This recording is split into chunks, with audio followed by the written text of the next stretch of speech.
कृष्णवेणी तीरसंस्थं कार्परग्रामवासिनं तत्तीरे पिप्पलस्थं श्रीनृसिंहं मनसा नमे दुष्टकाननदावाग्निं भक्ताभीष्टफलप्रदं व्यासप्रतिष्ठितं वन्दे सततं काडमारुतिं दुर्वादिध्वान्तरवये वैष्णवेन्दीवरेन्दवे श्रीराघवेन्द्रगुरवे नमोऽत्यन्तदयालवे श्रीशान्तिलीनमनसे यतिधर्मरताय च माधवार्याय गुरवे नमो वैराग्यशालिने अनवध्यात्मचारित्रं वादिखद्योत भास्करं विद्यामान्यगुरून् वन्दे विद्याविद्योतभास्वरं तपःस्वाध्याय शुश्रूषा कृष्णपूजारतं मुनिं विश्वेशमिष्टदं वन्दे परिव्राट् चक्रवर्तिनं श्रीगुरुभ्यो नमः हरिः ओम्।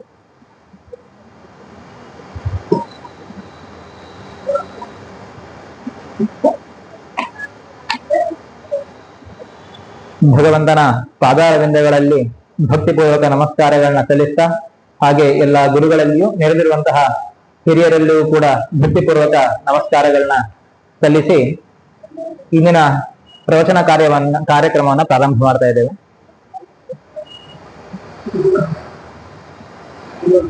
ಪ್ರತಿಯೊಬ್ಬ ಜೀವಿಯೂ ಕೂಡ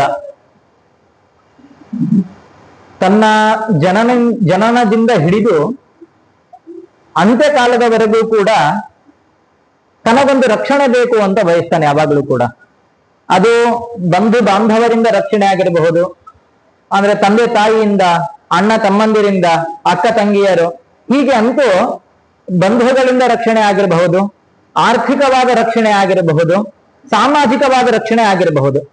ಹೀಗೆ ಹಲವು ತರದ ರಕ್ಷಣೆಗಳನ್ನ ನಾನು ಪಡ್ಕೊಳ್ಬೇಕು ಅಂತ ಹೇಳಿ ಜೀವನದಲ್ಲಿ ಹಂಬಲಿಸ್ತಾ ಇರ್ತಾನೆ.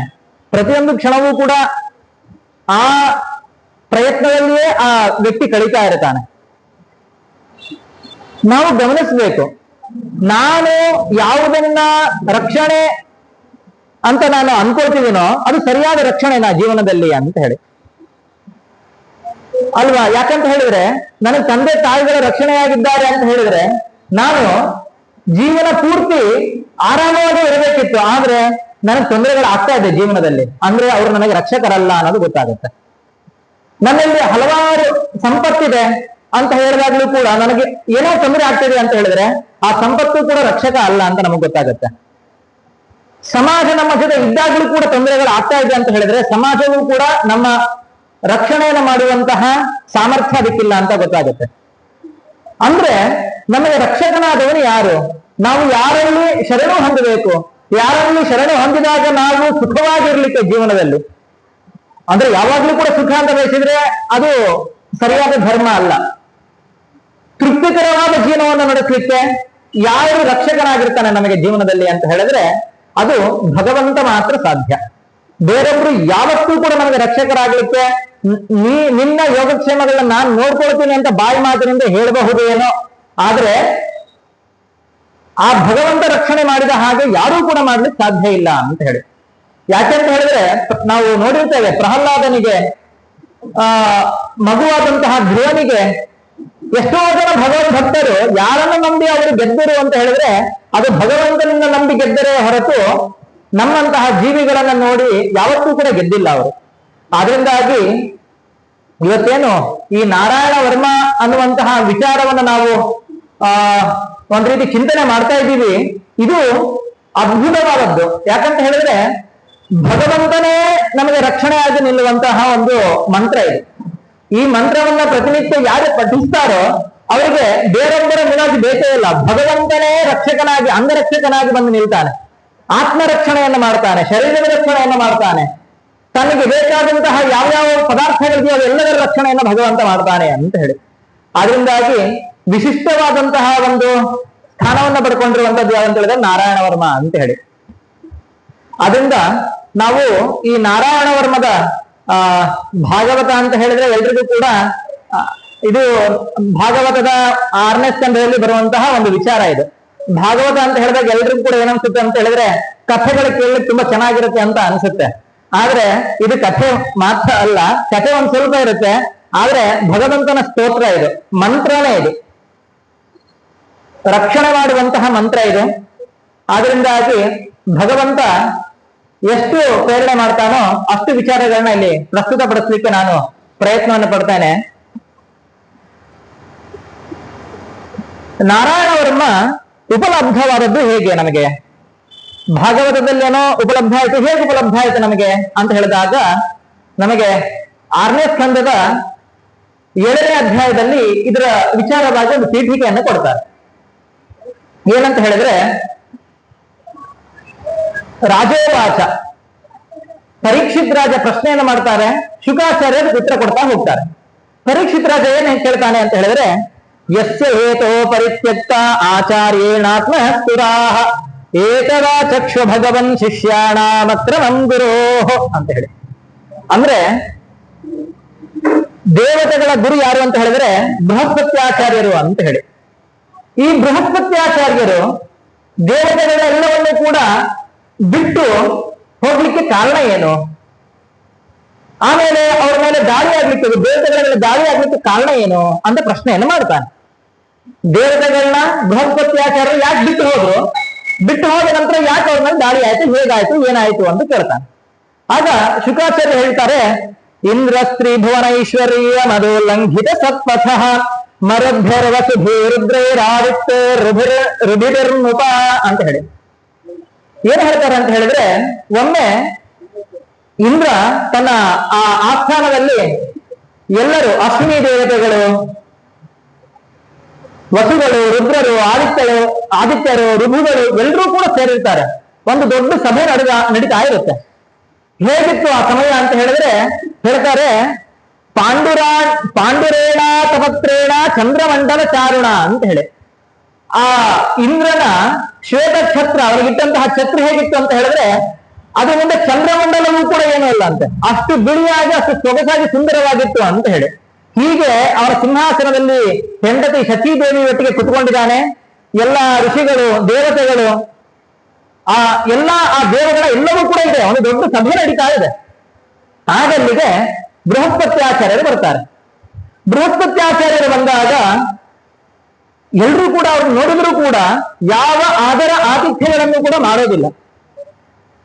ಒಂದು ಕಡೆ ಅನ್ಸುತ್ತೆ, ಹೌದು ಮಾಡದೇ ಇರೋದು ಸರಿಯೇನೋ ಅಂತ ಅನ್ಸುತ್ತೆ. ಯಾಕಂತ ಹೇಳಿದ್ರೆ ಬೃಹಸ್ಪತ್ಯಾಚಾರ್ಯರು ಬರೋದು ಸುಮಾರು 20 ಕಕ್ಷೆ ನಂತರದಲ್ಲಿ ಬರ್ತಾರೆ. ಆದ್ರೆ ಇಂದ್ರದೇವ 8ನೇ ಕಕ್ಷೆಯಲ್ಲೇ ಬರುವಂತವನು. ಬೃಹಸ್ಪತ್ಯಾಚಾರ್ಯರಿಗಿಂತಲೂ ಕೂಡ ಬಹಳ ಉತ್ತಮ ಕಕ್ಷೆಯಲ್ಲಿ ಇರುವಂತವರು. ಆದ್ರಿಂದಾಗಿ ಇಂದ್ರ ಅವರಿಗೆ ಆದರಾತಿಥ್ಯ ಅಥವಾ ನಮಸ್ಕಾರ್ಯಾದಿಗಳನ್ನ ಮಾಡದಿರೋ ಸರಿಯೇನೋ ಅಂತ ಅನಿಸುತ್ತೆ. ಅದು ಸರಿ ಅಲ್ವೇ ಅಲ್ಲ ಅಂತ ಹೇಳಿ ಬೃಹಸ್ಪತ್ಯಾಚಾರ್ಯ ತಿಳಿಯುತ್ತೆ. ಇಂದ್ರ ಸಂಪತ್ತಿನ ಮದದಿಂದ ಹಿರಿಯರಿಗೆ ಆದರಾತಿಥ್ಯಗಳನ್ನ ಕೊಡೋದು ಮರೆತಿದ್ದಾನೆ ಅಂತ ಹೇಳಿ ಅಲ್ಲಿಂದ ಹೊರಟು ಹೋಗ್ತಾರೆ. ತಕ್ಷಣ ಇಂದ್ರನಿಗೆ ಅರಿವಾಗತ್ತೆ, ಅಯ್ಯೋ ನಾನು ಹೀಗೆ ಮಾಡಬಾರ್ದಿತ್ತು, ತಪ್ಪು ಮಾಡಿದೆ ನಾನು ಅಂತ ಹೇಳಿ.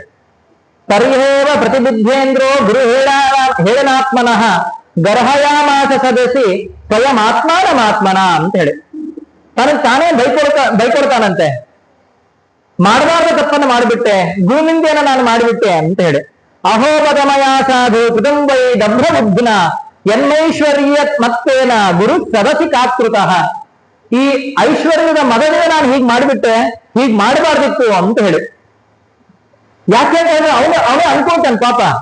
ಏನ್ ಅನ್ಕೊಳ್ತಾನೆ ಅಂತ ಹೇಳಿದ್ರೆ, ನಾನು ಮಾಡಿದಂತಹ ಈ ಅಪಕಾರ್ಯದಿಂದಾಗಿ ಮುಂದಿನವರು ಯಾರೂ ಕೂಡ ಇದನ್ನು ಬಯಸೋದಿಲ್ಲ. ಏನನ್ನ ಇಂದ್ರ ಪದವಿಯನ್ನು ಬಯಸೋಲ್ಲ, ಯಾರೂ ಕೂಡ ಐಶ್ವರ್ಯವನ್ನು ಬಯಸೋದಿಲ್ಲ.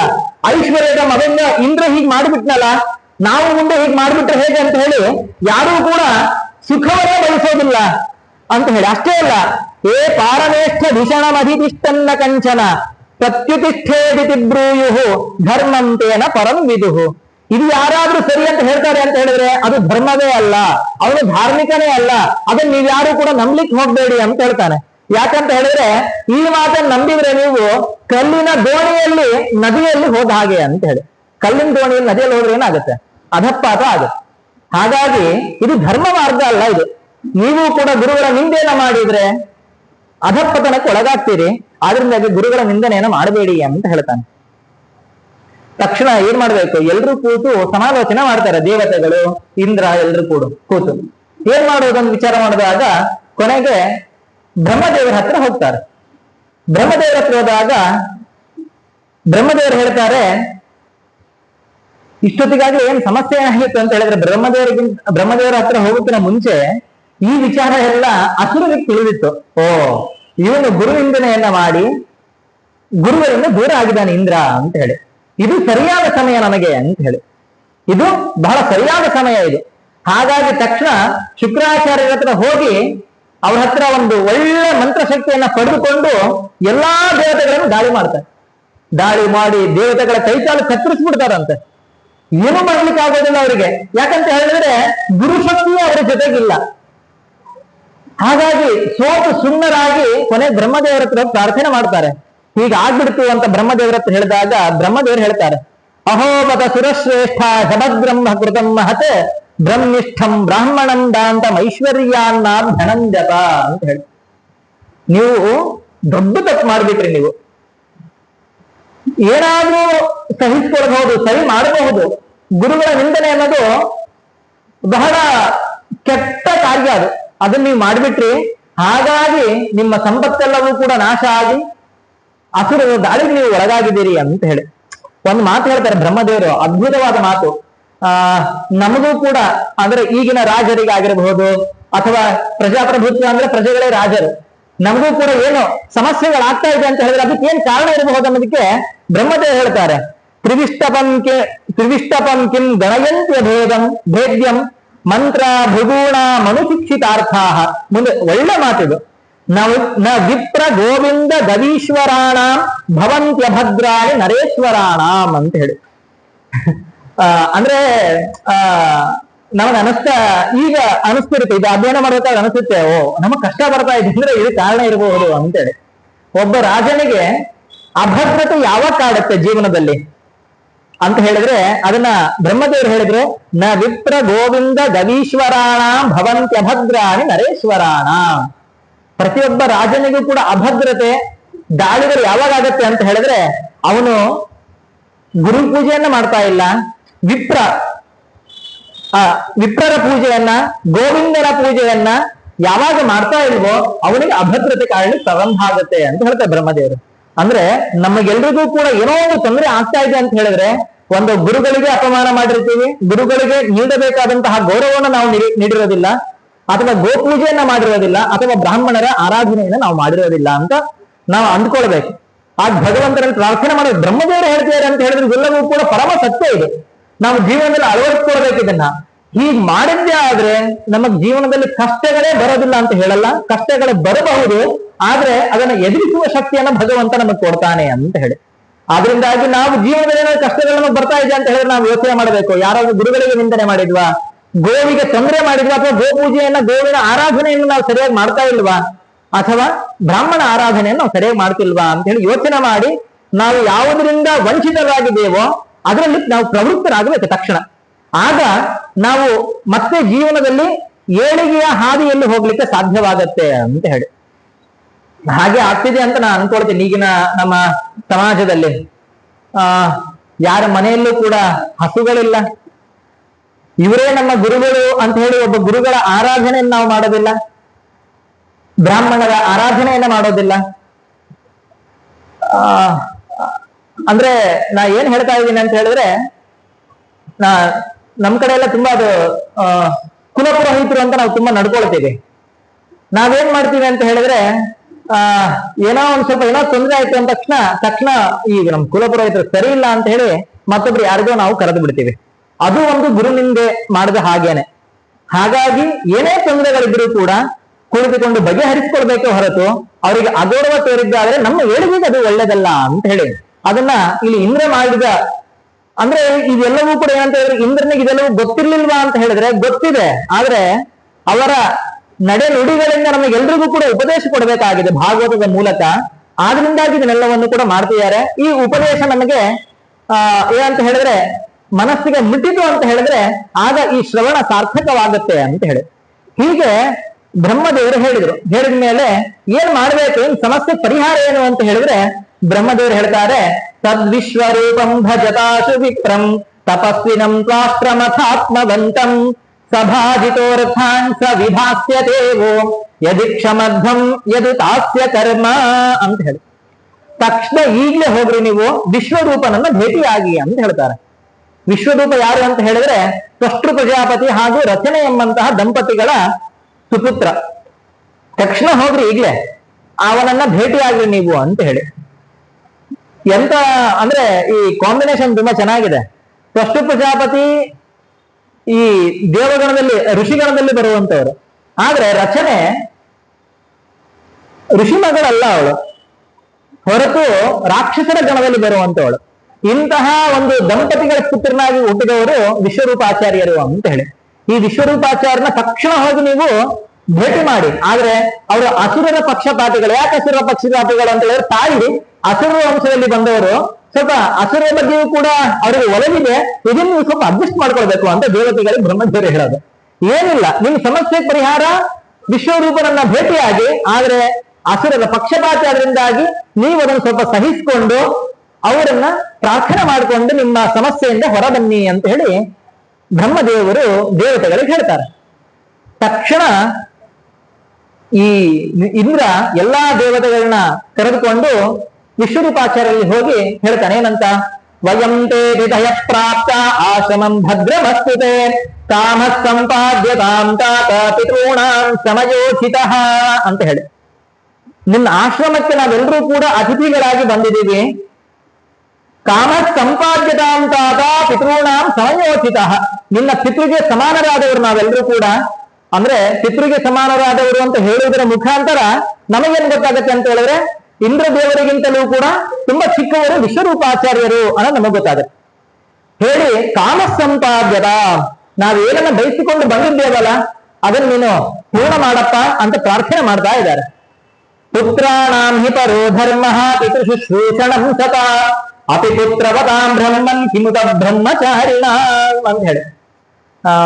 ನೋಡಿ ಎಷ್ಟು ಚೆನ್ನಾಗಿದೆ. ಅಂದ್ರೆ ಈ ವ್ಯವಹಾರ ನಾವು ಗಮನಿಸ್ಬೇಕು ಯಾವಾಗ್ಲೂ ಕೂಡ. ನಮಗೇನಾದ್ರೂ ಒಂದು ಬೇಕಾಗಿದೆ ಅಂತ ಹೇಳಿದ್ರೆ, ನಾವು ಹಿರಿಯರಾದ್ರೂ ಕೂಡ ನಮಗಿಂತ ಕಿರಿಯರ ಹತ್ರ ನಮ್ಮ ಹತ್ರ ಏನೋ ಕೆಲಸ ಇದೆ ಅಂತ ಹೇಳಿದ್ರೆ, ಏಕವಚನದಲ್ಲಿಯೇ ಅಗೌರವ ತೋರಿಯೇ ಆ ವ್ಯಕ್ತಿಯಿಂದ ನಾವು ಕೆಲಸ ಮಾಡಿಸೋದಲ್ಲ ಅಂತ ಹೇಳಿ ಇಂದ್ರ ಅದನ್ನ ಮಾಡ್ತಾ ಇರೋದಿಲ್ಲಿ. ತುಂಬಾ ಚಿಕ್ಕವರು ವಿಶ್ವರೂಪಾಚಾರ್ಯರು. ಆದ್ರೆ ಇಂದ್ರ ಏನ್ ಹೇಳ್ತಿದ್ದಾರೆ, ದಯವಿಟ್ಟು ನೀನು ನಮಗೆ ಸಹಾಯ ಮಾಡಪ್ಪ. ಅಷ್ಟೇ ಅಲ್ಲ, ಒಂದು ಎಮೋಷನ್ ಬಿಲ್ಡ್ ಮಾಡ್ತಾ ಇದ್ದಾನಲ್ಲಿ, ಒಂದು ಭಾವನೆಯನ್ನ ಸೃಷ್ಟಿ ಮಾಡ್ತಾ ಇದ್ದಾನಲ್ಲಿ. ಏನಂತ? ಪುತ್ರಾಣಾಂ ಹಿ ಪರೋಧರ್ಮ ಪಿತೃಶುಶ್ರೂಷಣಂ ಸತಾಂ. ಒಳ್ಳೆಯ ಪುತ್ರನಿಗೆ ಪರಮ ಧರ್ಮ ಯಾವುದು ಅಂತ ಹೇಳಿದ್ರೆ ಪಿತೃ ಶುಶ್ರೂಷಣೆ, ಅವರ ಸೇವೆ, ಪಿತೃಗಳ ಸೇವೆ ಮಾಡೋದೇ ಅವರ ಪರಮ ಧರ್ಮ.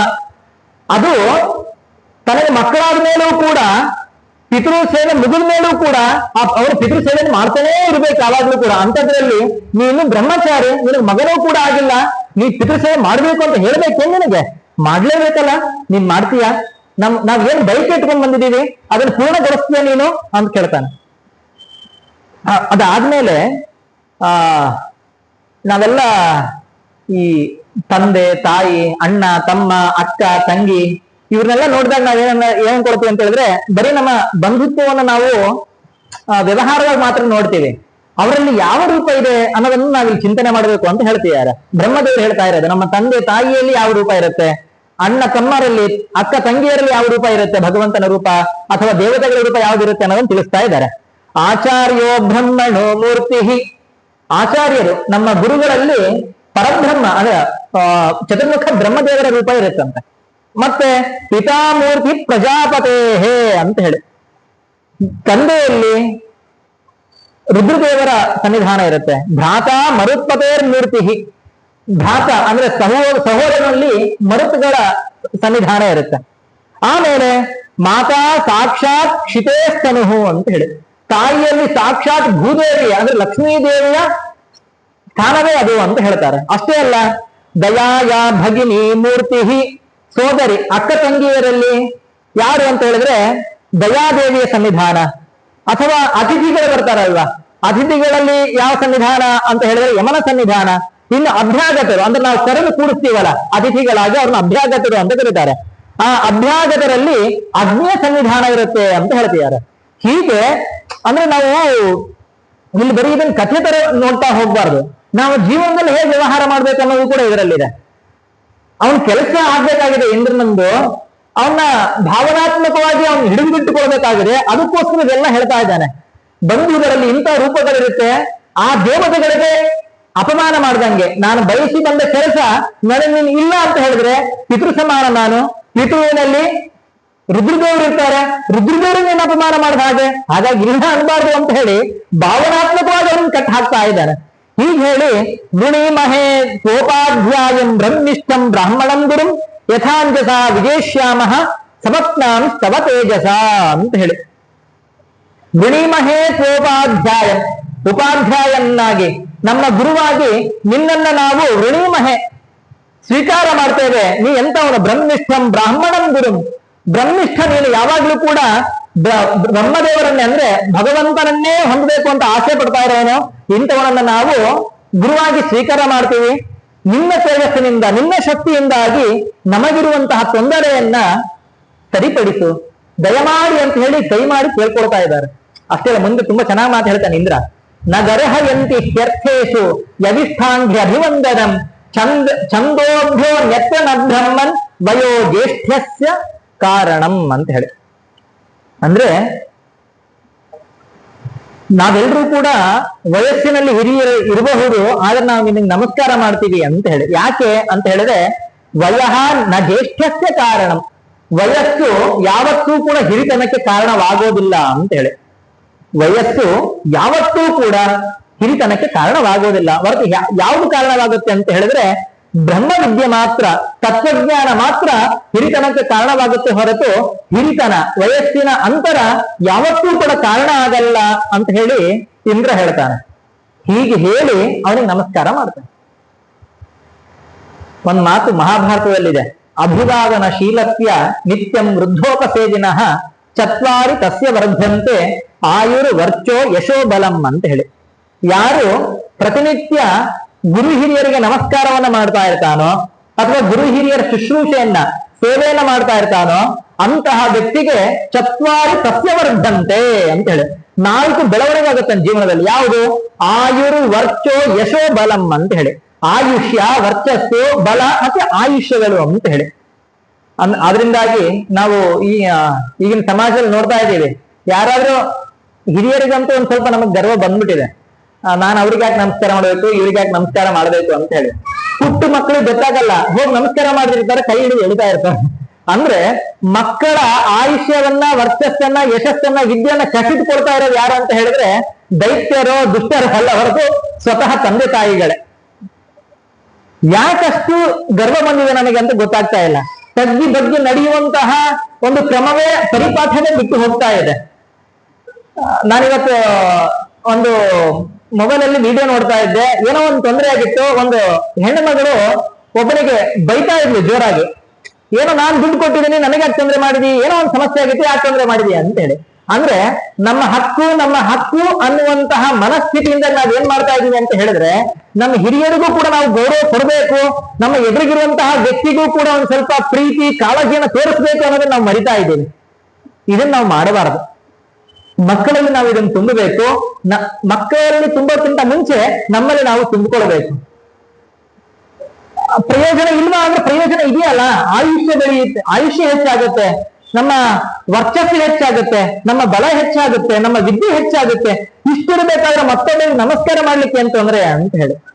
ಮಾರ್ಕಂಡೇಯರಿಗೆ ಹುಟ್ಟಿದಾಗ ಅವ್ರ ತಂದೆ ಜಾತಕ ನೋಡಿದಾಗ ಬರೀ 8 ವರ್ಷ ಮಾತ್ರ, ಅಲ್ಪಾಯುಷ್ಯ ಮಾತ್ರ ಇತ್ತು. ರುದ್ರದೇವರನ್ನ ಕುರಿತು ತಪಸ್ಸು ಮಾಡಿದ್ರು, ಏನ್ ಮಾಡೋದು ಅಂತ ಹೇಳಿ. ಆ ರುದ್ರದೇವರು ಹೇಳಿದ್ರು, ಯಾರ್ಯಾರು ಜ್ಞಾನಿಗಳು ಸಿಗ್ತಾರೋ ಎಲ್ರಿಗೂ ಕೂಡ ನಮಸ್ಕಾರ ಮಾಡ್ಕೊ ಅಂತ ಹೇಳಿ.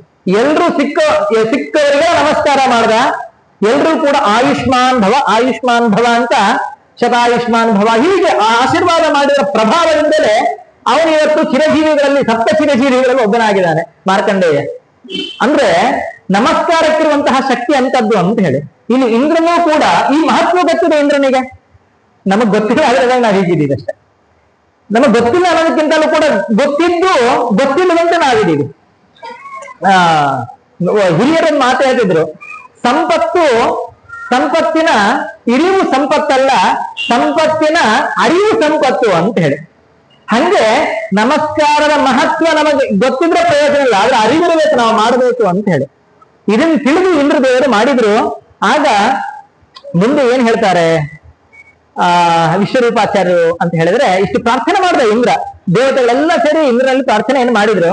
ಆಗ ಹೇಳ್ತಾನೆ ವಿಶ್ವರೂಪಾಚಾರ್ಯರು, ವಿಗರ್ಹಿತಂ ಧರ್ಮಶೀಲೈ ಬ್ರಹ್ಮವರ್ಚೌಪವ್ಯಯಂ ಅಂತ ಹೇಳಿ, ಅಯ್ಯಯ್ಯೋ ದೇವರೇ ಅಂತ ಹೇಳಿ ಎಂತ ಮಾತು ಹೇಳಿದೆ ಅಂದ್ರೆ, ವಿಗರ್ಹಿತಂ ಧರ್ಮಶೀಲೈ, ಇಂಥ ನನ್ನ ನೀವು ಪುರೋಹಿತನನ್ನಾಗಿ ಸ್ವೀಕಾರ ಮಾಡಿದಿರಲ್ಲ, ಈ ಪೌರೋಹಿತ್ಯ ಅನ್ನೋದು ಧರ್ಮಶೀಲೈ, ಯಾರು ಧರ್ಮಜ್ಞರಿದ್ದಾರೋ, ಯಾರು ನಾನು ಸಾಧನೆ ಮಾಡಬೇಕು, ಬ್ರಹ್ಮಜ್ಞಾನಿ ಆಗ್ಬೇಕು, ತತ್ವಜ್ಞಾನಿ ಆಗ್ಬೇಕು ಅಂತ ಬಯಸ್ತಾರಲ್ಲ, ಇವರೆಲ್ಲರೂ ಕೂಡ ವಿಗರ್ಹಿತಂ, ಅದನ್ನು ತುಚ್ಛ ಅಂತ ಬರೆದಿದ್ದಾರೆ. ಪೌರೋಹಿತ್ಯ ಅಂತ ಹೇಳಿದ್ರೆ ಅದು ಸಾಧನೆಗೆ ಅಡ್ಡಿಯಾದಂತಹ ಪ್ರತಿಬಂಧಕವಾದಂತಹ ಒಂದು ವೃತ್ತಿ, ಅದನ್ನ ನಾನು ಒಪ್ಕೋಬೇಕು, ಸಾಧ್ಯನೇ ಇಲ್ಲ. ಬ್ರಹ್ಮವರ್ಚೋಪವೇಯಂ, ಯಾರು ಬ್ರಹ್ಮವರ್ಚಸ್ಸನ್ನ ವಿಶ್ವಾಮಿತ್ರ ಹೇಳಿದ್ರಲ್ಲ, ದಿಗ್ಬಲಂ ಕ್ಷತ್ರಿಯ ಬಲಂ ಬ್ರಹ್ಮವರ್ಚೋ ಬಲಂ ಬಲಂ ಅಂತ ಹೇಳಿ, ಅಂತ ಬ್ರಹ್ಮವರ್ಚಸ್ಸನ್ನ ಪಡ್ಕೊಳ್ಬೇಕು ಅಂತ ಯಾರು ಅಪಹರಿಸ್ತಾ ಇರ್ತಾರೋ ಅಂತಹವರು ಏನ್ ಮಾಡ್ತಾರೆ ಅಂತ ಹೇಳಿದ್ರೆ ಪೌರೋಹಿತ್ಯವನ್ನ ತುಚ್ಛ ಅಂತ ಬಯಸ್ತಾರೆ. ನಾನು ಎಂತವನು ಬ್ರಹ್ಮವರ್ಚಸ್ಸನ್ನ ಪಡ್ಕೊಳ್ಬೇಕು ಅಂತ ಕುತ್ಕೊಂಡಿದ್ದೀನಿ, ಪುರೋಹಿತರು ಯಾರು ಬೇಸರ ಮಾಡ್ಕೋಬೇಡ್ರಿ, ಮತ್ತೆ ಹೇಳ್ತೇನೆ ಮುಂದೆ ಯಾಕಂದ್ರೆ ಅನ್ನೋ ವಿಚಾರನ ಹೇಳ್ತೇನೆ. ಬ್ರಹ್ಮವರ್ಚಸ್ಸು ನಾನು ಪಡ್ಕೊಳ್ಬೇಕಂತ ಕುತ್ಕೊಂಡಿದ್ದೀನಿ, ನಿಮ್ಮ ಪುರೋಹಿತನಾಗಿ ನಾನು ಬರೋದಿಲ್ಲ.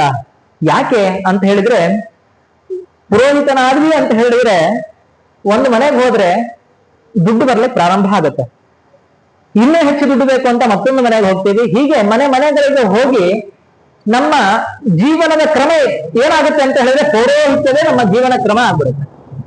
ಹೇಗೆ ಪಶು ಪಕ್ಷಿ ಪ್ರಾಣಿಗಳು ಊಟ ನಿದ್ದೆಯನ್ನ ಹೇಗ್ ಮಾಡ್ತಾವೋ ಹಾಗೆ ಬರೀ ಪೌರೋಹಿತ್ಯ ಊಟ ನಿದ್ದೆ ಇದಕ್ಕೆ ಸೀಮಿತವಾಗ್ಬಿಡುತ್ತೆ ಜೀವನ ಅಂತ ಹೇಳಿ ಅವ್ರು ಹೇಳ್ತಾರೆ. ಅಷ್ಟೇ ಅಲ್ಲ, ದುಡ್ಡಿನ ಮೇಲೆ ಒಂದು ಆಸೆ ಹುಟ್ಟಿತು ಅಂತ ಹೇಳಿದ್ರೆ ದುಡ್ಡು ಹೆಚ್ಚಾಗ್ತಾ ಹೋಗುತ್ತೆ. ಯಾವಾಗ ಸಂಪತ್ತಿ ಹೆಚ್ಚಾಗುತ್ತೋ ಆಗ ನನಗೆ ಗರ್ವ ಬರ್ಲಿಕ್ಕೆ ಪ್ರಾರಂಭ ಆಗುತ್ತೆ. ಗರ್ವ ಯಾವಾಗ ಇರುತ್ತೋ ಗುರು ಹಿರಿಯರಿಗೆ ನಾನು ಗೌರವ ಕೊಡೋದಿಲ್ಲ, ಅದರಿಂದಾಗಿ ನನ್ನ ಬೆಳವಣಿಗೆ ಕುಂಠಿತವಾಗುತ್ತೆ ಅನ್ನುವಂತಹ ಉದ್ದೇಶದಿಂದಾಗಿ ಅಲ್ಲಿ ಇಂತಹ ಮಾತನ್ನ ವಿಶ್ವರೂಪಾಚಾರ್ಯ ಹೇಳಿದ್ರು. ಅಷ್ಟೇ ಅಲ್ಲ, ಅವ್ರು ಹೇಳ್ತಾರೆ ಮುಂದೆ, ಅಷ್ಟೇ ಒಂದ್ ಮಾತಿದೆ, ಒಂದು ಕರ್ಮ ವಿಪಾಕ ಗ್ರಂಥ ಅಂತ ಒಂದು ಮಾತಿದೆ. ಅಲ್ಲಿ ಏನ್ ಹೇಳ್ತಾರೆ ಅಂತ ಹೇಳಿದ್ರೆ, ಪೌರೋಹಿತ್ಯಂ ಚಾರ್ಚಕತ್ವಂ ಮಾಠಾಪತ್ಯಂ ತಥೈವಚ ಹೆಕ್ಕರೋತಿ ಸದೇವೋಪಿ ಶ್ವಾನಯೋನಿಂ ಸಮಶ್ನುತೆ ಅಂತ ಹೇಳಿ. ಯಾವಾಗ ಪೌರೋಹಿತ್ಯ ತುಚ್ಛ ಅಂತ ಆಗುತ್ತೆ ಅಂತ ಹೇಳಿದ್ರೆ, ಯಾವಾಗ ಕೇವಲ ಹಣವನ್ನ ಮಾತ್ರ ಮನಸ್ಸಿನಲ್ಲಿ ಇಟ್ಟುಕೊಂಡು ನಾವು ಪೌರೋಹಿತ್ಯವನ್ನು ವೃತ್ತಿಯನ್ನಾಗಿ ಮಾಡ್ಕೊಳ್ತೇವೋ ಆಗ ಪೌರೋಹಿತ್ಯ ತುಚ್ಛವಾಗುತ್ತೆ. ಯಾವಾಗ ಆ ಯಜಮಾನನಿಗೆ ಒಳ್ಳೇದಾಗಲಿ, ಭಗವಂತನಿಗೆ ನಾನು ಇಂತಹ ದ್ರವ್ಯಗಳನ್ನ ಪರಮ ಪವಿತ್ರವಾದ ದ್ರವ್ಯಗಳನ್ನ ಸಮರ್ಪಣೆ ಮಾಡ್ತೀನಿ ಅನ್ನುವಂತಹ ಮನೋಭಾವನೆಯಿಂದಾಗಿ ಯಾವಾಗ ಪೌರೋಹಿತ್ಯ ವೃತ್ತಿಯನ್ನ ಮಾಡೋದಿಲ್ವೋ ಅವಾಗ ಅದು ತುಚ್ಛವಾಗುತ್ತೆ. ಅದನ್ನೇ ಹೇಳ್ತಾರೆ ಇಲ್ಲಿ, ಪೌರೋಹಿತ್ಯಂ ಚಾರ್ಚಕತ್ವಂ ಮಾಠಾಪತ್ಯಂ ತಥೈವಚ. ಪೌರೋಹಿತ್ಯ ಆಗಿರ್ಲಿ, ಅರ್ಚಕ ವೃತ್ತಿ ಆಗಿರ್ಲಿ, ಅಥವಾ ಮಠದ ಆಧಿಪತ್ಯ ಆಗಿರ್ಲಿ, ಕೇವಲ ಹಣಕ್ಕೋಸ್ಕರ ಅಂತ ಮಾಡಿದ್ದೇ ಆದ್ರೆ ಅದು ಶ್ವಾನಯೋನಿಂ ಸಮಶ್ನುತೆ, ನಾಯಿಯ ಯೋನಿಯಲ್ಲಿ ಹುಟ್ಟಬೇಕಾಗತ್ತೆ ಅಂತ ಹೇಳಿ. ಒಂದ್ಸರಿ ರಾಮನ ಆಳ್ವಿಕೆಯಲ್ಲಿ ಒಂದು ನಾಯಿಗೆ ಯಾರೋ ಒಬ್ಬ ವ್ಯಕ್ತಿ ಒಂದು ಕೋಲು ಇಟ್ಟುಕೊಂಡು ಹೊಡೆದಂತೆ. ಆಗ ನಾಯಿ ರಾಮನಲ್ಲಿ ಹೋಗಿ ನ್ಯಾಯವನ್ನು ಕೇಳ್ತು, ಇವನಿಗೆ ಏನು ಶಿಕ್ಷೆ ಕೊಡೋದು ಈಗ ಅಂತ ಹೇಳಿದಾಗ ನಾಯಿನೇ ಹೇಳ್ತಂತೆ ಏನಂತ ಹೇಳಿದ್ರೆ, ಕಾಲಂಜರ ಪರ್ವತ ಇದೆಯಲ್ಲ ಅದ್ರ ಮೇಲೆ ಒಂದು ದೇವಸ್ಥಾನ ಇದೆ, ಆ ದೇವಸ್ಥಾನದಲ್ಲಿ ಅರ್ಚಕ ವೃತ್ತಿಯನ್ನು ಕೊಡ್ರಿ ಅಂತ ಹೇಳಿ. ಆ ನಾಯಿ ಹೇಳ್ತಂತೆ, ಯಾಕಂತ ಹೇಳಿದ್ರೆ ಆ ನಾಯಿ ಹಿಂದಿನ ಜನ್ಮದಲ್ಲಿ ಅಲ್ಲೇ ಅರ್ಚಕನಾಗಿ ಕೆಲಸ ಮಾಡ್ತಿತ್ತಂತೆ. ಆ ನಾಯಿಗೆ ಹೇಗ್ ಗೊತ್ತಾಯ್ತು ಅಂತ ಹೇಳಿದ್ರೆ, ಅದು ಕೇವಲ ಧನವನ್ನ ಮಾತ್ರ ಮೂಲವನ್ನಾಗಿಟ್ಟುಕೊಂಡು ಅಲ್ಲಿ ಅರ್ಚಕ ವೃತ್ತಿಯನ್ನ ಮಾಡಿದ್ದರಿಂದಾಗಿ ಮತ್ತೆ ಇವನು ಮುಂದಿನ ನನಗೆ ಹೊಡೆದಿದೆಯಲ್ಲ, ಮುಂದಿನ ನಾಯಿ ಜನ್ಮ ಬರ್ಲಿ, ಶ್ವಾನ ಜನ್ಮ ಬರ್ಲಿ ಅಂತ ಹೇಳಿ ಅವನಿಗೆ ಅಲ್ಲಿ ಕಳಿಸಿ ಅಂತ ರಾಮನಿಗೆ ಹೇಳ್ತಂತೆ. ಆದ್ರಿಂದಾಗಿ ಈ ಮೂರು ಇದೆಯಲ್ಲ ಬಹಳ ಅಂದ್ರೆ ಒಬ್ಬ ವ್ಯಕ್ತಿಯನ್ನ ತುಂಬಾ ಎತ್ತರದ ಸ್ಥಾನಕ್ಕೂ ಕರೆದುಕೊಂಡು ಹೋಗುವಂತಹ ವೃತ್ತಿಗಳು, ಒಬ್ಬ ವ್ಯಕ್ತಿಯನ್ನ ಕೆಳಗಿನ ಸ್ಥಾನಕ್ಕೂ ಕರೆದುಕೊಂಡು ಹೋಗುವಂತಹ ವೃತ್ತಿಗಳು. ಅದರಿಂದಾಗಿ ಇಂತಹ ವೃತ್ತಿ ನನಗೆ ಬೇಡ. ಕೈಯಲ್ಲಿ ಸಂಪತ್ತು ಬಂತು ಅಂತ ಹೇಳಿದ್ರೆ ಹಿರಿಯರಿಗೆ ನಾವು ಗೌರವ ಕೊಡೋದಿಲ್ಲ, ಅದರಿಂದ ನನಗೆ ಅನರ್ಥ ಆಗುತ್ತೆ ಅಂತ ವಿಶ್ವರೂಪಾಚಾರ್ಯ ಹೇಳ್ತಾರೆ. ಇಷ್ಟೆಲ್ಲ ಆದ್ಮೇಲೆ ಮತ್ತೆ ಹೇಳ್ತಾರೆ ನೋಡಿ, ಚೆನ್ನಾಗಿದೆ ಮಾತು. ಅಂದ್ರೆ ಒಬ್ಬ ಮನುಷ್ಯನ ಈ ದ್ವಂದ್ವ ಮಾತುಗಳು ಹೇಗಿರುತ್ತೆ ಅಂದ್ರೆ ಮನಸ್ಥಿತಿ ಹೇಗಿರುತ್ತೆ ಅಂತ ಹೇಳಿ, ಕಥನ್ನು ಮದ್ವಿಭೋನಾಥ ಲೋಕೇಶೈರಭಿಯಾಚಿತ ಪ್ರತ್ಯಾಖ್ಯಾಸ್ಯತಿ ತಚ್ಚಿಷ್ಯ ಸ ಏವ ಸ್ಮಾರ್ಥ ಉಚ್ಯತೆ ಅಂತೇಳಿ. ಅಂದ್ರೆ ಅವ್ರು ಹೇಳ್ತಾರೆ ತಕ್ಷಣದಲ್ಲಿ ಅವ್ರ ಮನಸ್ಸು ಹೇಗೆ ಬದಲಾಯ್ತು ಅಂತೇಳಿ. ನನಗೂ ಕೂಡ ನಾವು ಕೂಡ ಹಾಗೆ ಮಾಡ್ತಿರ್ತೀವಿ. ಇಷ್ಟೆಲ್ಲ ಹೇಳಿದ್ರು ಆ ವೃತ್ತಿಯನ್ನು ನಾನು ಮಾಡೋದಿಲ್ಲ, ಅದನ್ನ ಹೇಗ್ ಮಾಡೋದಿಲ್ಲ ಹೇಳಿ, ಆದ್ರೂ ಕೂಡ ನಾವು ಯೋಚನೆ ಮಾಡ್ಬೇಕಲ್ಲ, ಇಷ್ಟು ದೊಡ್ಡವರು ನಮ್ಗೆ ಕೇಳ್ತಾ ಇದ್ದೀರಿ, ನಾನು ಒಪ್ಕೊಳ್ಳೋದೇ ಇದ್ರೆ ನಿಮಗೆ ಅವಗೌರವ ತೋರದ ಹಾಗೆ. ಅಷ್ಟೇ ಅಲ್ಲ, ಒಂದಿಷ್ಟು ಜನಕ್ಕೆ ಒಳ್ಳೇದಾಗುತ್ತೆ ಅಂತ ಹೇಳಿದ್ರೆ ನನಗೂ ಕೂಡ ಕೀರ್ತಿ ಬರುತ್ತೆ, ಇದರಿಂದ ನಾನು ಹೇಗೆ ವಂಚಿತನಾಗ್ಲಿ ಅಂತ ಅವ್ರು ಯೋಚನೆ ಮಾಡ್ತಾರೆ. ಅಂದ್ರೆ ನಾವು ಜೀವನದಲ್ಲಿ ನೋಡಿ ನಮಗೂ ಕೂಡ ಯಾವುದೋ ಒಂದು ಮಾಡಬಾರದು ಅಂತ ಇರುತ್ತೆ, ಆದ್ರೆ ಆ ಜೀವನ ನಮ್ಮನ್ನ ಅಲ್ಲಿ ಎಳೆದುಕೊಂಡು ಬಂದೇ ಬರುತ್ತೆ. ಇವ್ರಿಗೂ ಕೂಡ ಅದೇ ಆಗ್ತಾ ಇದೆ. ಒಬ್ಬ ಜೀವಿ ಅಂತ ಹೇಳಿದ್ರೆ ಈ ದ್ವಂದ್ವಗಳು ಇದ್ದೇ ಇರುತ್ತೆ ಯಾವಾಗ್ಲೂ ಕೂಡ. ಅದನ್ನ ಮಾಡಬೇಕು ಮಾಡಬಾರದು, ನಾನು ಮಾಡಿದ್ರೆ ಏನ್ ತೊಂದರೆಗಳು ಅಂತಲೂ ಕೂಡ ಯೋಚನೆ ಮಾಡ್ತೀವಿ, ಏನ್ ಲಾಭಗಳು ಅಂತಲೂ ಕೂಡ ಯೋಚನೆ ಮಾಡ್ತೀವಿ, ಮಾಡದೇ ಇದ್ರೆ ಏನ್ ಲಾಭಗಳು ಅಂತಲೂ ಕೂಡ ನಾವು ಯೋಚನೆ ಮಾಡ್ತೀವಿ. ಹಾಗೆ ಇಲ್ಲೂ ಕೂಡ ಇವರು ಯೋಚನೆ ಮಾಡಿದ್ರು, ಏನಂತ ಮಾಡಿದ್ರೆ ತುಂಬಾ ಅನರ್ಥ ಇದೆ ಹೌದು, ಆದ್ರೆ ಒಂದ್ ವೇಳೆ ಮಾಡಿದ್ರೆ ನನಗೆ ಗುರು ಹಿರಿಯರಾದವರಿಗೆ ನಾನು ಉಪಕಾರ ಮಾಡಿದಂತಹ ಕೀರ್ತಿಗೆ ನಾನು ಭಾಜನನಾಗ್ತೇನೆ, ಇಂತಹ ಸ್ವಾರ್ಥವನ್ನು ನಾನು ಹೇಗೆ ಬಿಟ್ಕೊಡ್ಲಿ ಅಂತ ಅವ್ರು ಯೋಚನೆ ಮಾಡ್ತಾರೆ. ಹೀಗಾಗಿ ಮತ್ತೆ ಅವ್ರು ಹೇಳ್ತಾರೆ, ನಾನು ಎಂತವನು, ಇದನ್ನ ಮಾಡ್ಲಿಕ್ಕೆ ನನಗೆ ಒಂದ್ ಸ್ವಲ್ಪ ಮುಜುಗರ ಆಗತ್ತೆ ಅಂತ ಹೇಳಿ. ಯಾಕೆ ಅಂತ ಹೇಳಿದ್ರೆ ಈಗ ನೋಡಿ, ಪ್ರತಿನಿತ್ಯ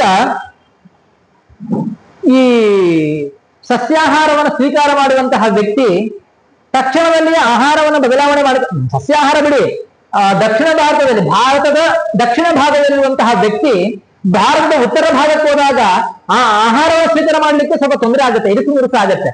ಅಂಥದ್ರಲ್ಲಿ ಪ್ರತಿನಿತ್ಯ ಶ್ಲೋಕ ಹೇಳ್ತಾರೆ, ಅವ್ರು ಹೇಳ್ತಾರೆ ನನ್ನ ಸ್ವರೂಪ ಹೇಗಿತ್ತು ಅಂತ ಹೇಳ್ತಾರೆ ನೋಡಿ. ಅಕಿಂಚನಾನಾಂ ಹಿ ಧನಂ ಸಿಲೋಂಚನಂ ತೇನೇವ ನಿರ್ವರ್ತಿತ ಸಾಧು ಸತ್ವೀಯ ಅಂತ ಹೇಳಿ. ಇಷ್ಟು ದಿನ ನಾ ಹೇಗಿದ್ದೆ ಅಂತ ಹೇಳಿದ್ರೆ ಸಿಲೋಂಚನಂ ಅಂತ ಒಂದು ವೃತ್ತಿ ಇದೆ, ಸಿಲೋಂಚನ ವೃತ್ತಿ ಅಂತ ಹೇಳಿ. ಸಿಲೋಂಚನ ಶಿಲಾ ಮತ್ತೆ ಎರಡು ವೃತ್ತಿ ಇದೆ, ಶಿಲಾ ಉಂಚ ಅಂತ ಹೇಳಿ. ಏನು ಇವೆರಡಕ್ಕೂ ವ್ಯತ್ಯಾಸ ಅಂತ ಹೇಳಿದ್ರೆ, ಈಗ ನಾವೆಲ್ಲ ಹೋಗಿ ಯಾವ್ದೋ ಒಂದು ಸೂಪರ್ ಮಾರ್ಕೆಟ್ ಅಲ್ಲಿ ಒಂದಿಷ್ಟು ಧನಧಾನ್ಯಗಳು ತಂದು ಬಿಡ್ತೀವಿ. ಆದ್ರೆ ಹೀಗಿರ್ಲಿಲ್ಲ ಆ ಶಿಲಾವೃತ್ತಿ ಅನ್ನೋದು. ಹೇಗಿತ್ತು ಅಂತ ಹೇಳಿದ್ರೆ, ರೈತರು ಎಲ್ಲಾ ಬೆಳೆಗಳನ್ನ ಬೆಳೆದು ಕಟಾವು ಮಾಡಿಕೊಂಡು ಎಲ್ಲಾ ತೆನೆಗಳನ್ನ ಹೊತ್ಕೊಂಡು ಹೋದ್ಮೇಲೆ ಅಲ್ಲಿ ಒಂದಿಷ್ಟು ತೆನೆಗಳು ಒಂದಿಷ್ಟು ಧಾನ್ಯಗಳೆಲ್ಲ ಬೀಳುತ್ತಲ್ಲ, ಅದನ್ನ ತೆಗೆದುಕೊಂಡು ಬಂದು ಭಗವಂತನಿಗೆ ನಿವೇದನೆ ಮಾಡಿ ಅದನ್ನು ಸ್ವೀಕಾರ ಮಾಡುವುದು ಶಿಲಾವೃತ್ತಿ ಅಂತೇಳಿ. ಇನ್ನೊಂದು ಉಂಚನ ಅಂದ್ರೆ ಇದಕ್ಕೆ ಉಂಚ ವೃತ್ತಿ ಅಂತ ಹೇಳಿದ್ರೆ, ಅಲ್ಲಿ ತೆನೆಗಳೇ ಇಲ್ಲ, ಬರೀ ದವಸ ಧಾನ್ಯಗಳ ಆ ಧಾನ್ಯಗಳು ಮಾತ್ರ ತೆಗೆದುಕೊಂಡು ಬಂದು ಭಗವಂತ ನಿವೇದನೆ ಮಾಡಿ ಅದರಿಂದ ಹೊಟ್ಟೆಯನ್ನು ತುಂಬಿಸಿಕೊಳ್ಳೋದು. ಹೀಗೆ ಶಿಲೋಂಚನ ವೃತ್ತಿಯನ್ನ ಮಾಡಿ ಬದುಕಿದವನು ನಾನು. ಯಾವತ್ತೂ ಕೂಡ ಯಾರತ್ರ ಹೋಗಿ ಕೈ ಬೇಡಿದವನಲ್ಲ ನಾನು, ಇಂತಹ ವೃತ್ತಿಯಿಂದ ಬಂದವನ್ ನಾನು. ಕಥಂ ನಿಗರ್ಹಂತು ಕರೋನ್ಯಧೀಶ್ವರಾಹ ಪೌರೋಧಸಂ ಹೃಷ್ಯತಿ ಏನ ದುರ್ಮತಿ ಅಂತ ಹೇಳ್ತಾನೆ.